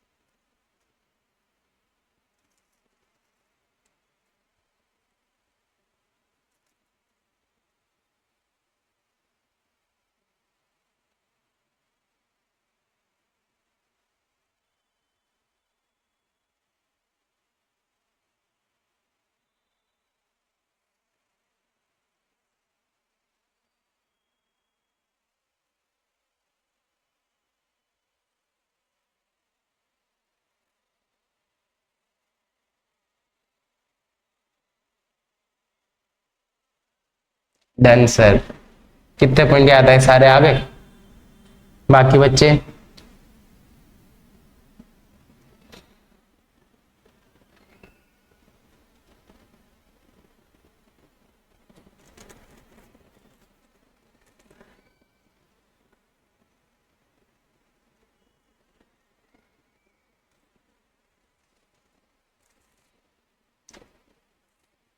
रिस्पॉन्सिबिलिटी ऑफ पेरेंट तो पूरा याद आ गया। ऑडिटर ऑब्जेक्टिव एक बार और रिवाइज कर लेना, वो भी याद आ जाएगा। उसमें है ही क्या, उसमें तो पॉइंट ही 4 है। देखो जी, डन सर। देखो देखो देखो, while conducting audit or auditors are expected to जब हम ऑडिट करेंगे सीएफएस की, कंसोलिडेटेड फाइनेंशियल स्टेटमेंट की, तो हमसे क्या अपेक्षाएं हैं कि हम अपना वर्क प्लान करें ताकि हम effective and efficient audit manner कर पाए, टाइमली मैनर में कंप्लीट कर पाए, हम अंडरस्टैंडिंग लें इंटरनल कंट्रोल सिस्टम की, आईटी सिस्टम की, है ना, हम nature, time and extent of audit procedures decide करें, हम प्रोफेशनल जजमेंट लगाएं, रिस्क को असेस करें, प्रोसीजर्स डिजाइन करें और इंश्योर करें कि भैया रिस्क एक अप्रोप्रिएट लेवल तक रिड्यूस हो गए। कॉमन सेंस, ये सारी बातें तुम्हें पता है, प्लान करना है, अंडरस्टैंडिंग लेनी है, एनटीओ ऑडिट प्रोसीजर डिसाइड करना है, रिस्क असेस करना है, प्रोसीजर डिजाइन करना है और रिस्क को एक अप्रोप्रिएट लेवल तक रिड्यूस करना है। फिर देखो अब एक बात बताओ, अब अमन ने तो व्हाट्सएप से लिस्ट निकाल ली, ठीक है, और व्हाट्सएप पे हो सकता है कोई मैसेज डिलीट हो गया हो, कोई मैसेज रह गया हो, तो हम अगर सीएफएस का ऑडिट कर रहा है, फिर हमें बाद में पता चले वो अमन भागा भागा है कि सर सर सर सर ये दो मैसेज रह गए थे, एक बार इनका डेटा और इंक्लूड कर लो, इनका डेटा और इंक्लूड कर लेते हैं, फिर ऑडिट कर देना। सीएफएस में तो सारी फिगर्स मिल जाएंगी, 2 सब्सिडियरी का डेटा और इंक्लूड करेंगे तो इससे बढ़िया है कि हम एक काम करें, हम पहले ही चेक कर लें कि भैया कंपोनेंट्स कंप्लीट है कि नहीं है, पूरे कंपोनेंट्स का सीएफएस बनाया है कि नहीं बनाया है, कभी वो बाद में भागा है, फिर हमें सारा काम दोबारा करना है। तो how auditor ensures completeness of components, देखो वो देखेगा अपने वर्किंग पेपर पुराने साल के, उनसे पता चलेगा कि भैया पिछले साल में कितनी सब्सिडियरी एसोसिएट जॉइंट वेंचर थी, इस साल में कितनी है, कुछ घटी बढ़ी है क्या। पेरेंट के प्रोसीजर्स देखेगा कि भैया तुम कैसे आइडेंटिफाई करते हो कंपोनेंट्स को, मैनेजमेंट से इंक्वायरी करेगा कि भैया कोई नए कंपोनेंट्स ऐड हुए हैं क्या, या फिर कोई सीएफएस से बाहर गए हैं क्या। पेरेंट की इन्वेस्टमेंट्स देखेगा, है ना, कि भैया उसने कहाँ कहाँ इन्वेस्टमेंट करी है, कोई जॉइंट वेंचर का अरेंजमेंट होगा, अग्रीमेंट होगा, वो देखेगा, कोई दूसरा अग्रीमेंट होगा जो पेरेंट ने एंटर किया है एसोसिएट वगैरह के लिए, वो देखेगा, है ना। शेयर होल्डिंग पैटर्न में कोई चेंजेस आए क्या, कि भैया किसी की शेयर होल्डिंग बेच दी, किसी को और टेक ओवर कर लिया, ये सारी चीजें शेयर होल्डिंग पैटर्न में कोई चेंजेस आए हैं क्या। और स्टैट्यूटरी रिकॉर्ड्स देखेगा, जैसे कि रजिस्टर्स जो कि 186 और 190 सेक्शन के अंदर हम मेंटेन करके रखते हैं, ये सारी चीजें वो देखेगा, ताकि उसको पता चले कि भैया जितने कंपोनेंट्स इंक्लूड होने चाहिए थे, क्या इन्होंने पूरे के पूरे कंपोनेंट्स इंक्लूड करे हैं या नहीं, कोई छूट गया इनसे। सही है, इसकी टेक्निक देखो। अब वही वाली टेक्निक है कि मैंने सोचा, उसने मेरे को पूछा कि आपके ऑब्जेक्टिव क्या है, मैंने उसको बताया कि भैया ये वैसे तो मेरा ऑब्जेक्टिव था कि मैं वैलिडेट करूं कि सीएफएस बनाना भी है कि नहीं, लेकिन अब वो जान पे खेल के आया, तो मैंने कहा कि नहीं, मेरा ऑब्जेक्टिव है देखना कि सीएफएस एएफआरएफ के हिसाब से प्रिपेयर हुआ है कि नहीं, फिर मैं अपनी ओपिनियन दूंगा। ये सब ओपिनियन देने के लिए मुझे इंक्वायरी करनी पड़ेगी सेक्शन 143(1) के मैटर्स पे, और फिर मैं आपको एक रिपोर्ट दे दूंगा एज पर सेक्शन 143(3) के मैटर्स पे। फिर मैंने सोचा कि भाई अमन ने तो व्हाट्सएप से लिस्ट निकाल ली, तो मैं एक काम करता हूं, मैं पहले कंप्लीटनेस तो देख लूं कि भैया कल को कुछ गड़बड़ हुई तो मेरे को सारा काम दोबारा करना पड़ेगा। तो मैंने कहा कि एक बार मैं मैनेजमेंट से पूछ के आता हूं, मैं इंक्वायरी करता हूं, मैं पहले देखूं कि भैया कंप्लीट कंपोनेंट्स इंक्लूडेड है कि नहीं है। तो मैं मैनेजमेंट से इंक्वायरी करता हूं, मैं देखता हूं कि भैया उनके क्या प्रोसीजर्स है पेरेंट के। मुझे पता है कि भैया उसने तो व्हाट्सएप से निकाला, तो मैंने मैनेजमेंट से इंक्वायरी करी, मैंने उनसे उनके स्टैट्यूटरी रिकॉर्ड्स निकलवाए। स्टैट्यूटरी रिकॉर्ड्स में स्पेसिफिकली क्या निकलवाया, देखो कंपोनेंट में 3 चीजें आती हैं, सब्सिडियरी एसोसिएट जॉइंट वेंचर। तो सब्सिडियरी के लिए मैंने उससे निकलवाया कि भैया पेरेंट ने कहां कहां इन्वेस्टमेंट किए, जॉइंट वेंचर के लिए मैंने कोई जॉइंट अरेंजमेंट्स, कोई अग्रीमेंट होगा वो निकलवाया, और एसोसिएट के लिए अदर अरेंजमेंट्स के डॉक्यूमेंट्स उनसे निकलवाए, ताकि मैं पता लगा सकूं कि भैया सब कुछ इनने इंक्लूड करा है कि नहीं करा। और अपने प्रायर ईयर वर्किंग पेपर्स आप देख सकते हो। क्या बात यहां तक समझ में आती है, बताइए जी, क्या बात यहां तक समझ में आती है। कॉमन सेंस की बात है, सिंपल सिंपल सा चैप्टर है, मुश्किल तो नहीं लग रहा।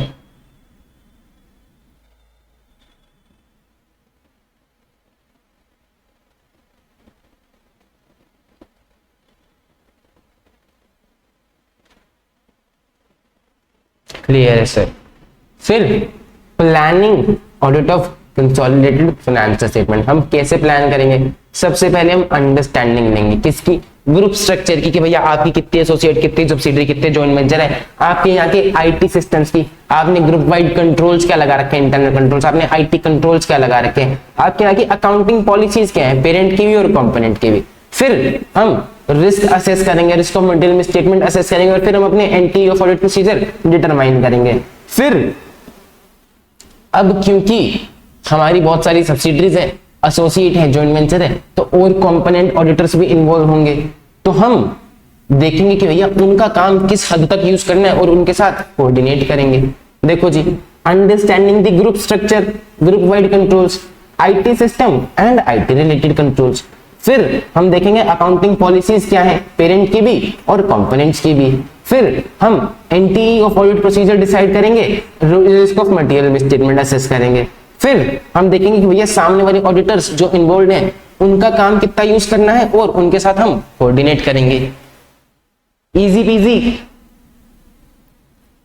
सही है जी।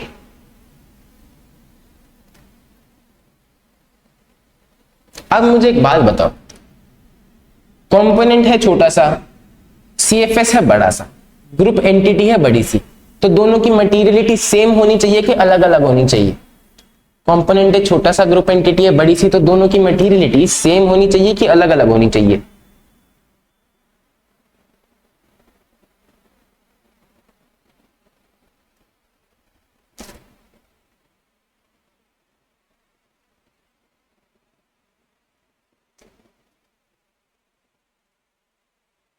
हेलो, अलग अलग होनी चाहिए, ठीक है।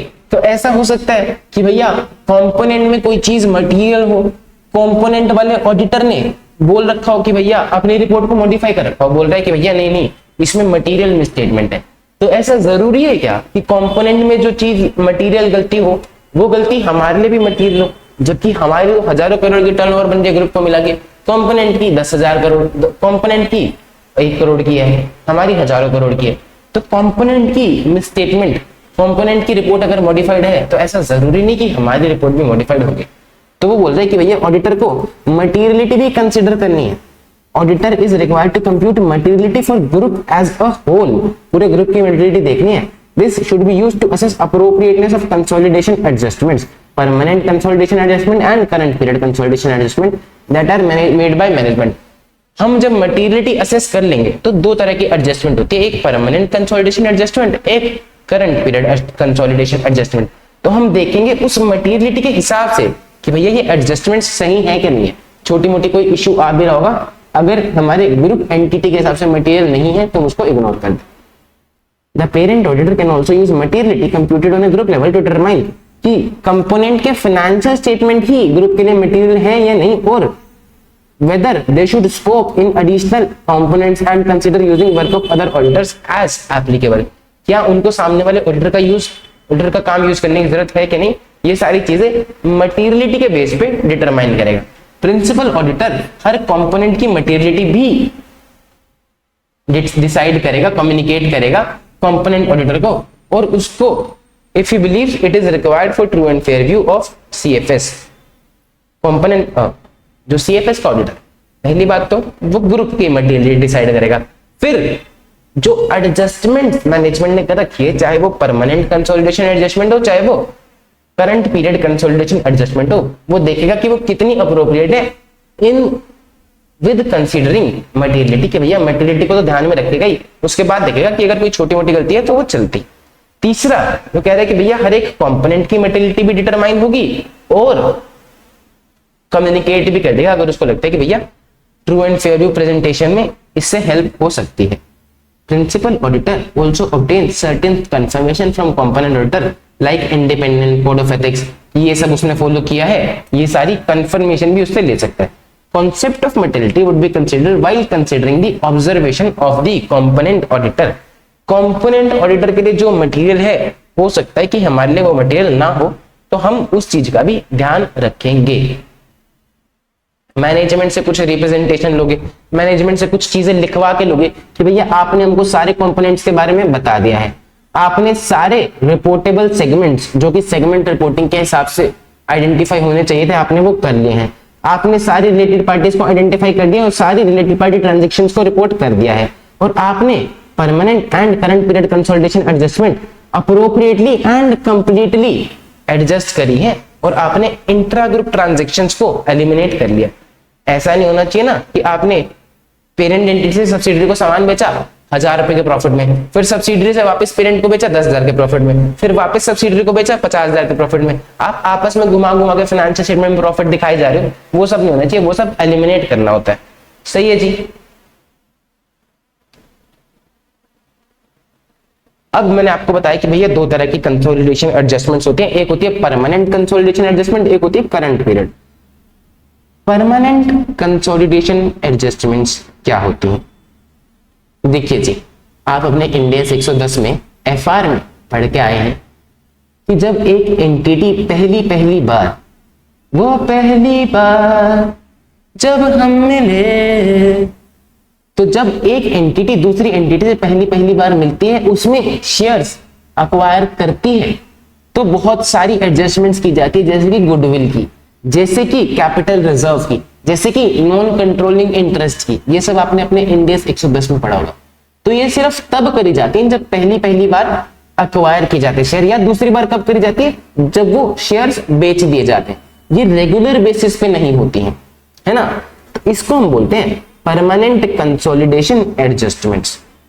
इसमें एक चीज और भी आती है, pre acquisition reserves. Pre acquisition reserves क्या होता है कि भैया मान लो कि मैंने अक्टूबर में एक दूसरी एंटिटी को खरीदा, ठीक है। अब हमारे सीएफएस बनने चाहिए, हमारी गुडविल कैपिटल रिजर्व जो भी आएगी, तो अक्टूबर तक जो भी प्रॉफिट आया था मेरी एंटिटी का, वो मेरे शेयर होल्डर्स में बटना चाहिए।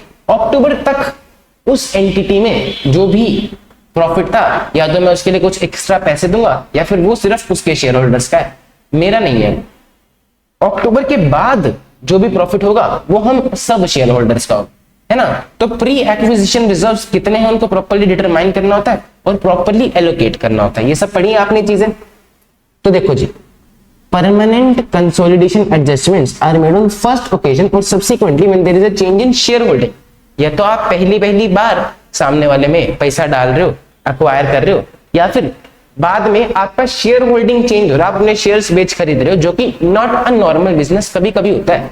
तो हम उसमें कुछ एडजस्टमेंट करते हैं, जैसे कि डिटर्मिनेशन ऑफ गुडविल और capital reserve, determining equity attributable to minority और NCI non controlling interest. Auditor को ये सभी कैलकुलेशंस को वेरीफाई करना है, उसको पर्टिकुलरली अटेंशन ध्यान देना है pre acquisition reserve of components पे। Date of investment is very important. हमने किस दिन इन्वेस्टमेंट की, उस दिन तक के रिजर्व को ही हम कैलकुलेट करेंगे प्री एक्विजिशन रिजर्व, और उसको हम देखेंगे कि भैया क्या वो प्रॉपर्ली एलोकेट हो रहे हैं पार्टनर और एनसीआई के बीच में, पेरेंट और एनसीआई के बीच में। और अगर कोई चेंजेस हुए हैं परमानेंट कंसोलिडेशन एडजस्टमेंट में on account of subsequent acquisition और डिस्पोजल, आपने बाद में साल भर के बीच में या फिर अगले साल कुछ खरीदा बेचा शेयर्स, एंटिटी में शेयर्स और अक्वायर किए, या फिर एंटिटी के शेयर्स बेच दिए, तो आपको उसकी भी एडजस्टमेंट्स करनी है, और ऑडिटर उसको भी वेरीफाई करेगा कि भैया वो चेंजेस सही हैं कि नहीं है। इट में happen in case of one subsidiary goodwill analysis. वो कह रहा है कि भैया आपने 2 सब्सिडरी खरीद, एक में आपको गुडविल आ रही है, एक में कैपिटल रिजर्व आ रहा है, तो आप उन दोनों को नेट ऑफ कर सकते हो और एक सिंगल अमाउंट दिखा सकते हो गुडविल का या कैपिटल रिजर्व का। लेकिन आपको वेरीफाई करना है कि भैया gross amount of goodwill and capital reserve have been disclosed in notes, कि भैया टोटल गुडविल इतनी है, टोटल कैपिटल रिजर्व इतना है, ग्रोस अमाउंट आपको दिखाना है। नेट ऑफ करके अमाउंट आप अपनी बैलेंस शीट पेंडल में दिखा सकते हो, लेकिन डिस्क्लोजर में तो आपको दोनों का ग्रोस अमाउंट देना ही देना है। क्या बात समझ में आ रही है? परमानेंट कंसोलिडेशन एडजस्टमेंट कब होती है? फर्स्ट ओकेजन पर या सब्सिक्वेंट एक्विजिशन या डिस्पोजल पर। डिटरमाइन करना होता है goodwill, capital reserve, minority interest, NCI. Auditor इन सभी कैलकुलेशंस को वेरीफाई करता है। प्री एक्विजिशन रिजर्व पे खासा ध्यान देना होता है, उसको डिटरमाइन करना कि सही तरीके से डिटरमाइन हुआ, सही तरीके से एलोकेट हुआ है कि नहीं, ये चेक करना होता है। ये होती है हमारी परमानेंट कंसोलिडेशन एडजस्टमेंट्स। बताइए जी, कोई भी डाउट, दिक्कत, परेशानी यहां तक?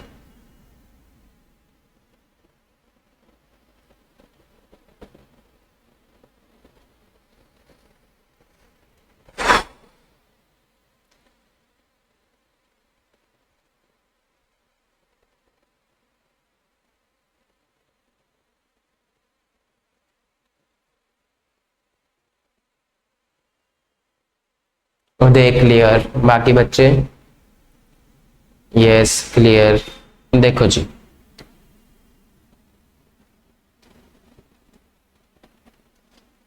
फिर है करंट पीरियड कंसोलिडेशन एडजस्टमेंट, जो कि रोजमर्रा की चीजें होती हैं। देखो जी, इसमें दिखाऊं मैं तुमको करंट पीरियड कंसोलिडेशन एडजस्टमेंट का एक छोटा सा डायग्राम बना रखा है इसमें। अब ये बोल रहा है कि ये है हमारी होल्डिंग ए की सब्सिडरी है बी। ए ने बी को सामान बेचा 100 रुपए का, इसकी खुद की कॉस्टिंग थी 60 रुपए और इसका ग्रोस मार्जिन रहा 40 रुपए का। अब बी ने किसी थर्ड पार्टी को, बाहर कस्टमर को सामान बेचा 120 रुपए का, 100 का खरीद के 120 का, इसकी कॉस्ट कितनी पड़ी 100 रुपए, क्योंकि इसने तो ए से 100 में खरीदा था, इसका ग्रोस मार्जिन हुआ 20 का। तो टोटल ग्रोस मार्जिन कितना हुआ, टोटल प्रॉफिट कितना हुआ इनकी एंटिटी को। ए ने बी को बेचा 100 में, बी ने सी को बेचा 120 में, ए ने प्रॉफिट कमाया 40, बी ने प्रॉफिट कमाया 20। टोटल प्रॉफिट सीएफएस में कितना होना चाहिए? क्या 20 रुपए होना चाहिए क्या? नहीं जी, 60 रुपए होना चाहिए, है ना। तो देखो वही दिखा रहा है कि भैया यहाँ पे क्या हुआ, यहाँ पे 120 की सेल हुई, 60 की कॉस्ट आई टोटल, तो ग्रोस मार्जिन 60 बना। तो ये हमने क्या किया, हमने एक से प्रॉफिट दूसरे में, दूसरे से प्रॉफिट तीसरे में, हमने एलिमिनेट कर दिया, हमने इंटर ग्रुप प्रॉफिट्स को एलिमिनेट कर दिया, हमने एक की सेल और दूसरे की कॉस्टिंग उठाई और फिर हमने ग्रोस मार्जिन निकाल दी। तो इसको हम बोलते हैं करंट पीरियड कंसोलिडेशन एडजस्टमेंट। ये डेली बेसिस की चीजें, रोजमर्रा की चीजें, तो हम इसको एलिमिनेट कर देते हैं कि भैया आपस में आपने एक दूसरी एंटिटी को लोन दिया हुआ है, एक जेब से दूसरी जेब में पैसा डालने को फाइनेंशियल स्टेटमेंट्स में नहीं दिखाना चाहिए ना। आपने एक अपनी होल्डिंग से सब्सिडरी में कुछ लोन दिया, वहां से कुछ इंटरेस्ट आया या आपको कुछ इंटरेस्ट दिया, फीस दी, है ना, कोई प्रॉफिट हुआ अनरियलाइज्ड, आपने कुछ सामान बेचा उसको कोई प्रॉफिट है, deferred tax, unrealise intercompany profits, है ना, कोई फॉरेन कंपोनेंट है उसको आप कन्वर्ट कर रहे हो लोकल गैप में। तो ये भी रोजमर्रा की एडजस्टमेंट्स हैं, हार्मोनाइज करनी पड़ेगी आपको डिफरेंट अकाउंटिंग पॉलिसीज, अगर उसकी अलग है और इसकी अलग है तो। सब्सीक्वेंट इवेंट और ट्रांजैक्शन को रिकॉग्नाइज करना, determination of movement in equity attributable to minorities controlling since the date of acquisition of subsidiary, कि भैया जिस दिन से एक्विजिशन करा है उस दिन से एनसीआई के बीच में जितना थोड़ा बहुत चेंज हो रहा है उसका इक्विटी देखना।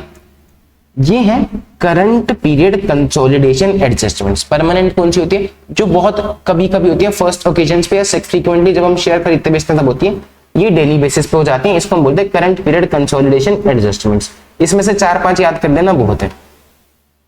कह रहा है कि reporting date of component financial statement and date of CFS, component की फाइनेंशियल स्टेटमेंट और सीएफएस की फाइनेंशियल स्टेटमेंट के रिपोर्टिंग डेट में 6 महीने से ज्यादा का डिफरेंस नहीं होना चाहिए एएस के अंदर, और अगर इंडिया से अप्लाई होता है तो 3 महीने से ज्यादा का डिफरेंस नहीं होना चाहिए।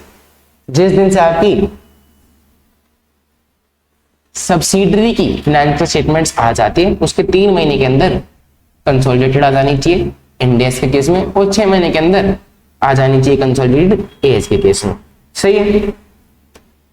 Auditor of the CFS should review other component results between its financial reporting date and that of the parent for significant transaction or other event that have taken place during the period. CFS का auditor other component के results को देखेगा reporting date से लेके CFS की date तक, और देखेगा कि भैया बीच में कोई सिग्निफिकेंट इवेंट्स हुए हैं जो CFS में दिखाने जरूरी हैं। Recognition should be given by disclosure or otherwise to the effect of intervening events which may materially affect the financial position, results of operation and cash flow. अगर कोई इवेंट्स हुए हैं तो या तो उसका डिस्क्लोजर देगा या फिर उसका इफेक्ट डालेगा जिससे कि फाइनेंशियल पोजीशन, पीएनएल और कैश फ्लो पे फर्क आ सकता है।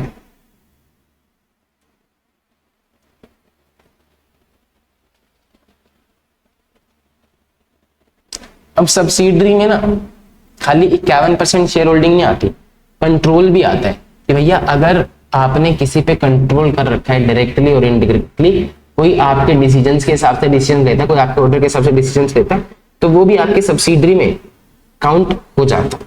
ठीक है, तो इस चीज को आइडेंटिफाई करने के लिए ऑडिटर क्या करेगा, बोर्ड मिनट को वेरीफाई कर सकता है, शेयर होल्डर अग्रीमेंट को देख सकता है, ठीक है, कि क्या किसी कंपनी ने आपको पेटेंट प्रोवाइड किया, कोई अग्रीमेंट हुआ है क्या, कोई टेक्नोलॉजी नो हाउ दी है क्या, ये सारी चीजें देख सकता है कि भैया उसने आपको टेक्नोलॉजी, आप उसकी टेक्नोलॉजी पे काम कर रहे हो तो वो जो बोलता है आप उसके हिसाब से काम करो। ठीक है, मिनट्स ऑफ मीटिंग देख सकता है बोर्ड ऑफ डायरेक्टर की, देख सकते हैं कि भैया क्या उन्होंने कोई लिक्विडेशन ऑफ इन्वेस्टमेंट करी है क्या, या फिर कोई नई इन्वेस्टमेंट करी है क्या किसी कंपनी में, further investment has been made. ठीक है, और फिर उससे उसको इस चीज का भी एविडेंस मिल जाएगा कि भैया ये कंट्रोल जो थे वो टेम्पररी थे कि परमानेंट थे। CFS में आने चाहिए कि नहीं आने चाहिए? The auditor should also examine whether there is any change in the status of component, यानी कि पहले 20% था, फिर 50% कर लिया, फिर 70% कर दिया, कि भैया किसी कंपोनेंट के स्टेटस में चेंज आया क्या? एसोसिएट से सब्सिडरी बना, सब्सिडरी से एसोसिएट बना, ऐसा कुछ हुआ है क्या? ऑफ बैलेंस शीट एंटिटीज जो होती हैं which sometimes do not qualify for identification of subsidiary, उनको भी ध्यान रखना है. However, parent might have transferred risk of various business venture to these entities. हो सकता है कि भैया कुछ एंटिटीज जो CFS की डेफिनेशन में क्वालिफाई ना करती हो, जो CFS में इंक्लूड ना होने वाली हो, उस पे पेरेंट ने अपना रिस्क ट्रांसफर कर रखा हो, तो वो भी देखोगे. और de facto control should also be consider. De facto control क्या होता है? जब एक investor with less than majority of voting right has the practical ability to direct the relevant activities unilaterally. जिस इन्वेस्टर के पास शेयर भी नहीं है, मान लो 5% शेयर है, और उसके पास ऐसी पावर है कि भैया वो कंपनी के डिसीजंस को बहुत ज्यादा इन्फ्लुएंस कर सकता है. फॉर एग्जांपल, एक क्रेडिटर है, उसने 2% शेयर्स खरीद रखे सिर्फ, ठीक है, वो भी बोर्ड मीटिंग में बैठा है क्योंकि उसने एग्रीमेंट किया था. अब उसके हिसाब से अगर ये कुछ नहीं करते तो वो कहता है कि नहीं भैया ऐसा नहीं चलेगा, आप ये रेजोल्यूशन पास मत कीजिए, आपको ये रेजोल्यूशन पास करना पड़ेगा, जो मैं कह रहा हूं वो करना पड़ेगा, अदरवाइज आप मेरे पैसे वापस दे दीजिए. तो कंपनी तो पैसे इन्वेस्ट कर चुकी है, कंपनी तो पैसे वापस नहीं दे सकती, बहुत नुकसान उठाना पड़ेगा. तो उस फलाने इन्वेस्टर, उस फलाने क्रेडिटर के पास मेजॉरिटी शेयर होल्डिंग ना होते हुए भी एक ऐसी पावर है जिससे कि वो कंपनी के डिसीजंस को कंट्रोल कर सकता है, तो वो भी आप कंसीडर करेंगे.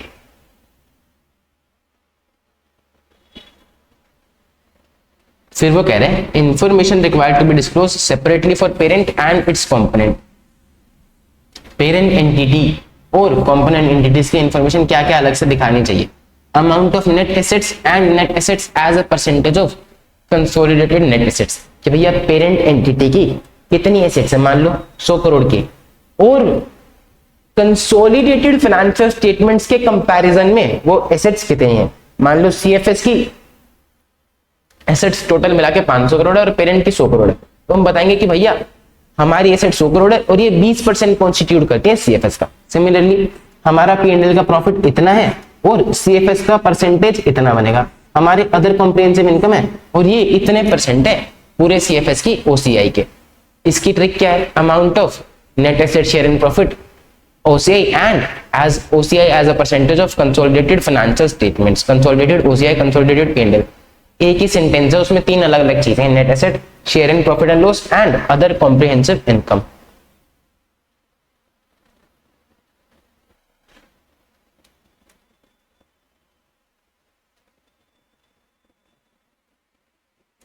हाँ, वीटो पावर, डिफैक्टो कंट्रोल, ठीक है. Example of information which is given in SFS of parent or subsidiary need not to be given in CFS. कुछ ऐसी इंफॉर्मेशन होती हैं जो SFS में दी होती हैं पेरेंट के, या फिर सब्सिडरी के SFS में दी होती है, और जो CFS में इंक्लूड करना जरूरी नहीं होता है. जैसे कि आपने बोनस शेयर्स कहाँ से इश्यू करे, जैसे कि capitalisation of profit, security premium, ये हमने SFS में बता रखा है, हमें CFS में अलग से वापस से बताने की जरूरत नहीं है. अनयूटिलाइज मनी कितनी है इश्यू से जो आपने इन्वेस्ट कर दी है. MSME डेवलपमेंट एक्ट के अंदर कौन से डिस्क्लोजर हैं जो आपने SFS में दे रखे हैं, CFS में उनको दोबारा देने की जरूरत नहीं है. वैल्यू ऑफ इंपोर्ट्स कितनी आपकी रॉ मटेरियल की, कंपोनेंट, स्पेयर पार्ट की, कैपिटल गुड्स की, वो SFS में अगर आपने बता रखी तो CFS में अलग से देने की जरूरत नहीं है. फॉरेक्स में कितना एक्सपेंडिचर किया है, रॉ मटेरियल कितना इंपोर्ट किया है ना, फॉरेन कंट्रीज में, फॉरेन करेंसीज में कितना अमाउंट आपने रेमिट किया है डिविडेंड के रूप में, है ना, और आपने कितना फॉरेन एक्सचेंज दिया है रॉयल्टी, इंटरेस्ट, एक्सपोर्ट करके और अदर इनकम के रूप में. ये सारी चीजें SFS में अगर आपने बता रखी हैं तो आपको अलग से CFS में वापस से बताने की जरूरत नहीं है. सिर्फ इतनी सी बात, सही है. अगर ये आपने एक बार बता रखी है तो आपको वापस से बताने की जरूरत नहीं है. इसकी एक छोटी सी ट्रिक है, 2 लाइनें हैं, इसको याद कर लो.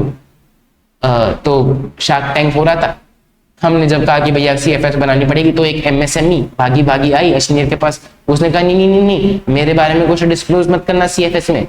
हम कहते क्यों नहीं करें, कहते कि मेरा सारा एक्सपेंडिचर फोरेक्स में होता है, आपने जो पैसे दिए थे ना उससे कुछ की तो मैंने पार्टी कर ली और बाकी सारी अनयूटिलाइज्ड मनी से इंपोर्ट कर लिया, raw material, capital goods, spare parts, वो भी CIF बेसिस पे. CIF क्या होता है? कॉस्ट इंश्योरेंस रेट, यानी कि सारा खर्चा वो देंगे, सारा खर्चा वो उठाएंगे, हमसे एक बार में पैसे लेंगे CIF बेसिस पे मैंने इंपोर्ट कर लिया और बाकी लोगों से आधी वैल्यू में इंपोर्ट कर लिया।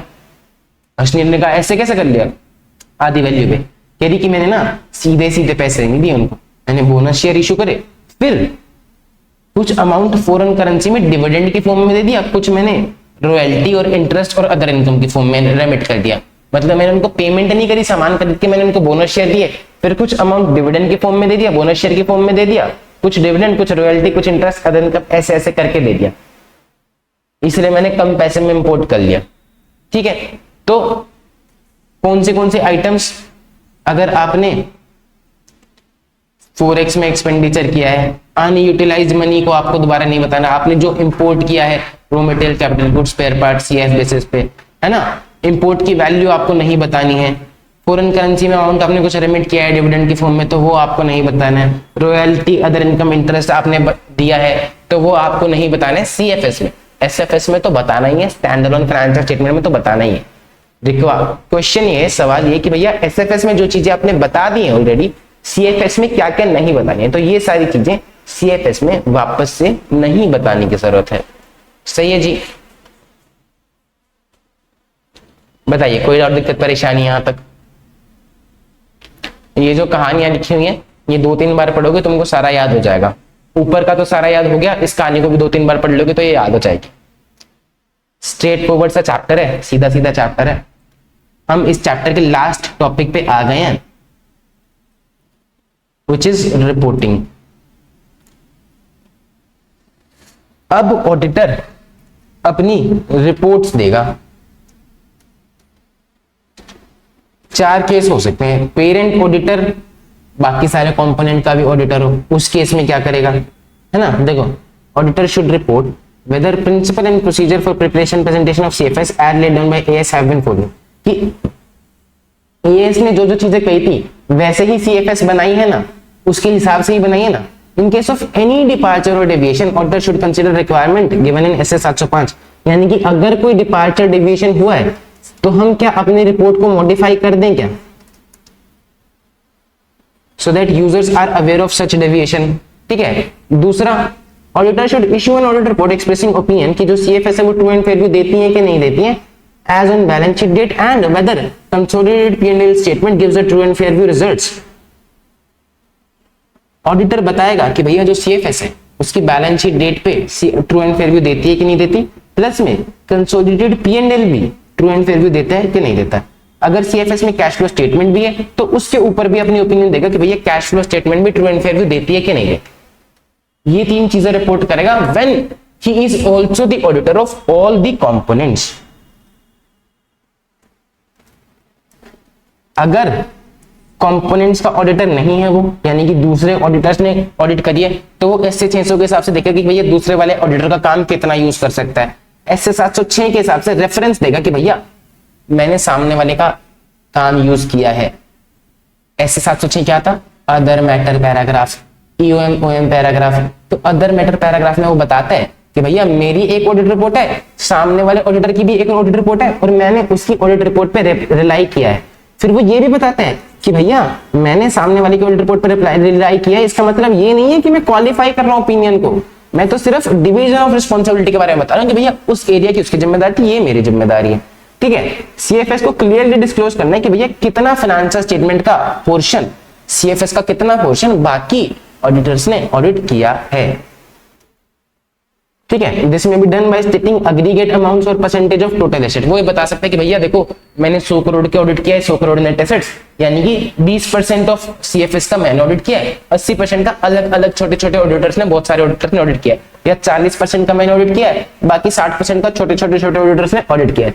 ऐसे बता सकते हैं कि भैया इनका मैंने ऑडिट नहीं किया, इनका मैंने ऑडिट किया है। Total asset, revenue, cash flow not audited by the parent auditor should be presented before giving effect to the permanent and consolidation period adjustment। उसको सारी वैल्यूज जैसे कि टोटल एसेट, जैसे कि रेवेन्यू, जैसे कि कैश फ्लो, सब बताना है बिफोर एडजस्टमेंट कि भैया मैंने इस फलाने अमाउंट का ऑडिट किया है। फिर देखो,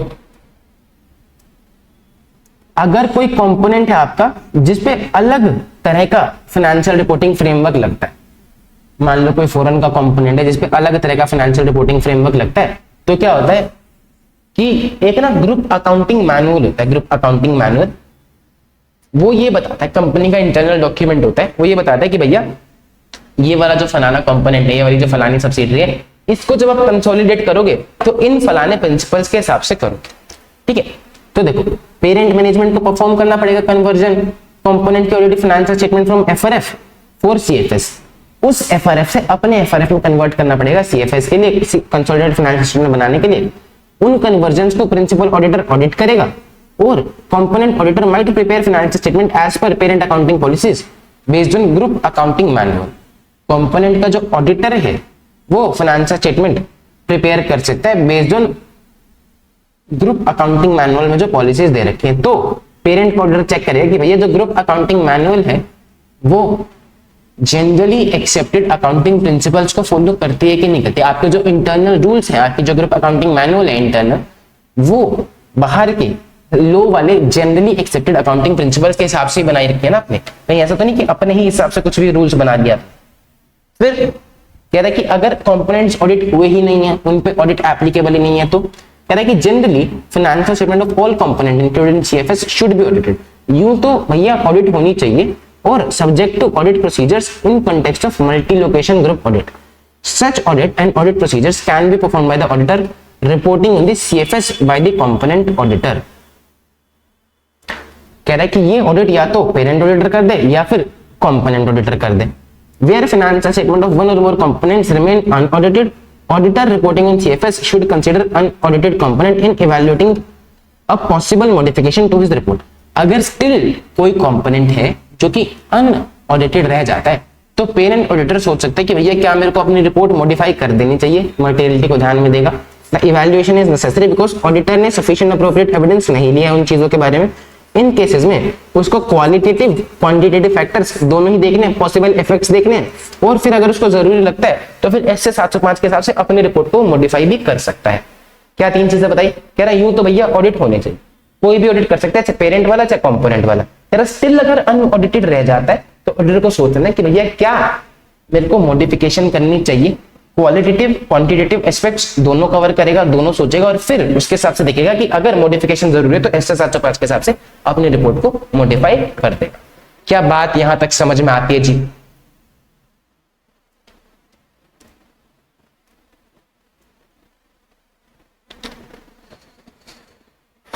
बताइए।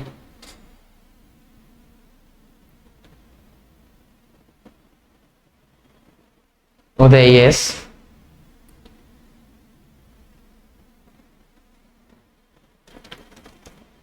मुश्किल तो नहीं लगा ये चैप्टर? एक बारी मैं तुम्हें स्टडी मैट वाले फॉर्मेट वाली भी दिखा देता हूं कि हमने सारी चीजें कवर कर ली है ना। Training done. देखो जी, आकांक्षा कहाँ गए आप? बाकी बच्चे ये चैप्टर में बस इतना ही करना है, इतना ही चैप्टर है भाई, इतना ही करना है। क्या इतना ही चैप्टर है? कुछ कुछ चीजें हैं जो मैंने ब्लू में कर रखे हैं, उसमें से क्वेश्चन बनता नहीं है तो उसको याद करके क्या करोगे? तुम्हारे पास पहले सिलेबस कम है याद करने में।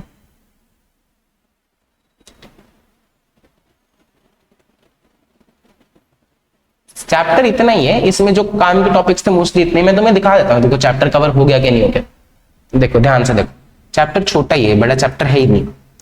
हमने पढ़ लिया कि कंसोलिडेटेड फाइनेंशियल स्टेटमेंट क्या होती है, कि भैया एसोसिएट सब्सिडियरी सब इंक्लूड होता है, उसमें कंसोलिडेशन करनी पड़ती है।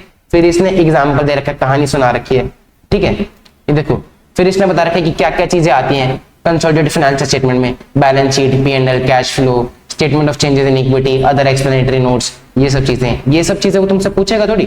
फिर यहां से काम की चीजें थी कि भैया कंसोलिडेशन मैंडेटरी है, 129(3), 129(4) ये हमने पढ़ लिया। हमने ये पढ़ लिया कि भैया कंसोलिडेशन के रिक्वायरमेंट्स किस पे अप्लाई नहीं होंगी। हमने ये पढ़ लिया कि इन्वेस्टमेंट एंटिटी क्या होती है, हमने क्वेश्चन सोल्व कर लिया। हमने रिस्पॉन्सिबिलिटीज ऑफ पेरेंट देख ली, कंपोनेंट को आइडेंटिफाई करना, सेगमेंट देखना, रिलेटेड पार्टी देखना, ये सब हमने कर लिया, है ना। उसके बाद हमने क्या देख लिया? हमने देख लिया कि भैया ऑडिटर का ऑब्जेक्टिव क्या है, कि अपने आप को देखना, सेटिस्फाई करना कि भैया सीएफएस ढंग से प्रिपेयर है कि नहीं है, ट्रू एंड फेयर ओपिनियन देना, इंक्वायर करना। फिर हमने क्या पढ़ लिया? हमने हमने हमने हमने देख लिया मटीरियलिटी कैसे डिटरमाइन करेगा, है ना। फिर हमने देख लिया कि भैया कंसोलिडेशन को कैसे ऑडिट करेगा, अंडरस्टैंडिंग लेगा अकाउंटिंग पॉलिसीज की, ग्रुप स्ट्रक्चर की, एनटीए की, कोऑर्डिनेट करेगा दूसरों के साथ। फिर कैसे देखेगा कि भैया कंपोनेंट कंप्लीट है कि नहीं है, वर्किंग पेपर देखेगा, पेरेंट के प्रोसीजर देखेगा, इन्वेस्टमेंट ऑफ पेरेंट देखेगा, अदर अरेंजमेंट्स देखेगा, ये सब हमने पढ़ लिया। फिर हमने देख लिया कि भैया परमानेंट कंसोलिडेशन एडजस्टमेंट क्या होती है, गुडविल कैपिटल रिजर्व को देखना, इक्विटी एट्रीब्यूटेबल देखना, एनसीआई को, माइनॉरिटी को।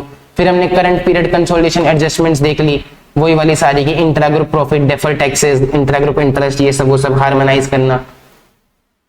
हमने देख लिया कि भैया इंटर ग्रुप ट्रांजेक्शन को एलिमिनेट कर देना चाहिए, ये नहीं पढ़ा क्या हमने, ये एक सेकंड, ये नहीं पढ़ा हमने, ये पढ़ लेते हैं, है ना, लो एक मिनट यहीं पढ़ ही लेते हैं ना। वो कह रहे हैं कि बस ऑडिटर देखेगा कि हमने पढ़ी करंट पीरियड कंसोलिडेशन एडजस्टमेंट कि भैया एक से दूसरे में प्रॉफिट दिया तो उसको एलिमिनेट करा है कि नहीं करा, अकाउंटिंग पॉलिसीज दोनों में यूनिफॉर्म है कि नहीं है ना, कैलकुलेशन माइनॉरिटीज की, नॉन कंट्रोलिंग इंटरेस्ट की सही है कि नहीं है, डेफर्ड टैक्स से रिलेटेड एडजस्टमेंट्स प्रॉपर है कि नहीं है, सब्सिडरी के इनकम एक्सपेंडिचर सीएफएस में प्रॉपर्ली इंक्लूड कर दिए गए हैं कि नहीं कर दिए गए हैं, उस डेट से, जिस डेट से कंट्रोल आया उस डेट से इंक्लूड कर दिए गए हैं, और उसी डेट तक इंक्लूड करें ना जब तक कंट्रोल था, जब तक कंट्रोल चला गया उसके बाद से इंक्लूड नहीं करें। ये सारी चीजें आपने एडजस्टमेंट कर दी है क्या अकाउंटिंग पॉलिसीज को हार्मोनाइज करने के लिए, एक जैसा बनाने के लिए। अगर आपका कोई कंपोनेंट बाहर का था तो आपने अपने गैप के हिसाब से कन्वर्ट कर लिया क्या, जनरली एक्सेप्टेड अकाउंटिंग प्रिंसिपल्स के हिसाब से कन्वर्ट कर लिया क्या, ठीक है। फिर वो कह रहा है कि भैया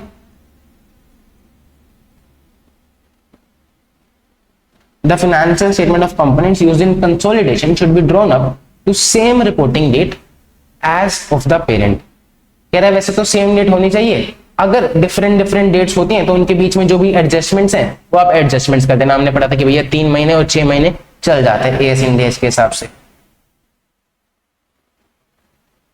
फिर हमने देख लिया कि भैया कौन सी इंफॉर्मेशन सीएफएस में देने की जरूरत नहीं है, bonus share, unutilise money, MSME वाली वो जो कहानी सुनाई थी, है ना। फिर मैनेजमेंट रिप्रेजेंटेशन क्या क्या लोगे, सारे कंपोनेंट कंप्लीट है, रिपोर्टेबल सेगमेंट बता दिए, रिलेटेड पार्टी बता दिए, ये सब ले लोगे।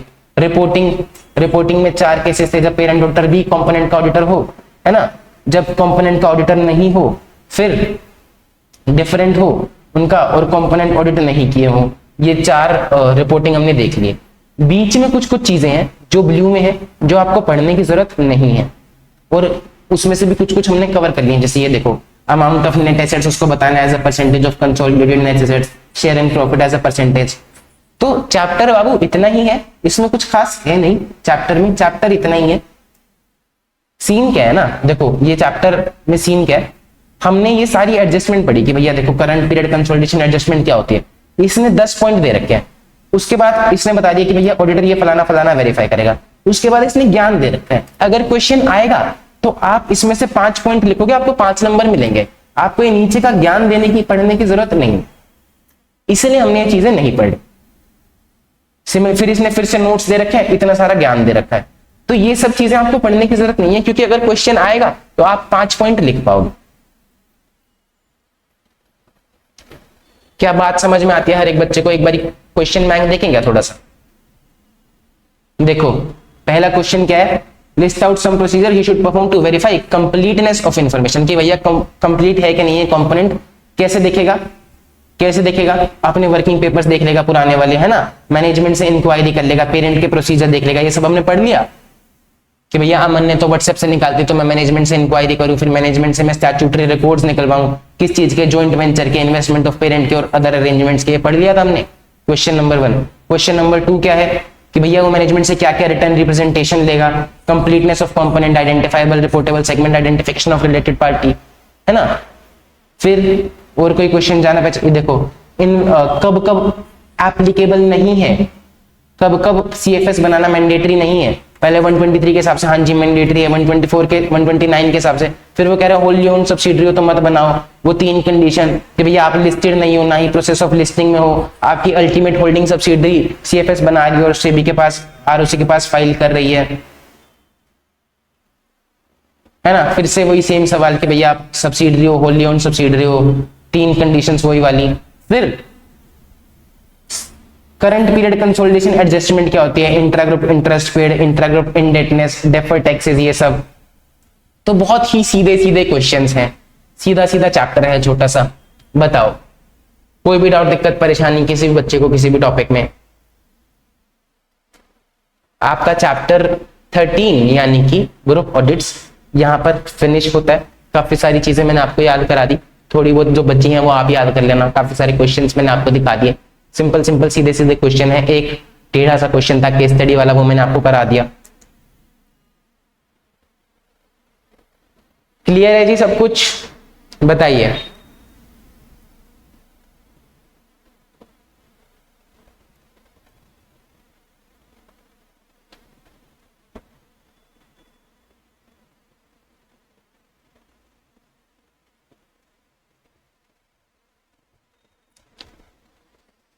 हाँ जी, उदय जी कह रहे हैं क्लियर है, रेनू जी कह रहे हैं क्लियर है, बाकी बच्चे?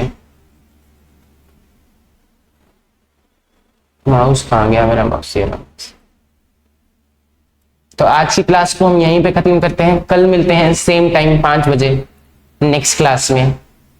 3 से 4 क्लासेस आपकी रह गई हैं, 2 चैप्टर्स आपके इन टोटल रह गए हैं। कल हम एक नया चैप्टर शुरू करेंगे जो 2 दिन चलेगा, due diligence investigation forensic audit. उसके बाद हम एनबीएफसी बैंकिंग करेंगे। संडे तक आपका सिलेबस डेफिनेटली खत्म हो जाएगा। आई होप कि आप पढ़ रहे हैं, आई होप कि आपको समझ में आ रही सारी चीजें। मैं पूछता तो रहता हूँ, आपने सबने हर टॉपिक के बाद हाँ कहाँ है कि हाँ जी हाँ जी हाँ जी सर समझ में आ रही। आई होप कि आप लोग याद भी कर रहे हो। याद कर लो मेरे बच्चों, चीजों को रिवाइज कर लो। कोई डाउट दिक्कत परेशानी हो तो पूछ लिया करो, पेपर बस आने ही वाले हैं। किसी गली के कोने पे खड़े हैं, देख रहे हैं तुम, याद कर लो। हम अपनी क्लास को यहीं खत्म करते हैं। Bye bye, take care, love you ढेर सारा, पढ़ते रहो अच्छे से, है ना।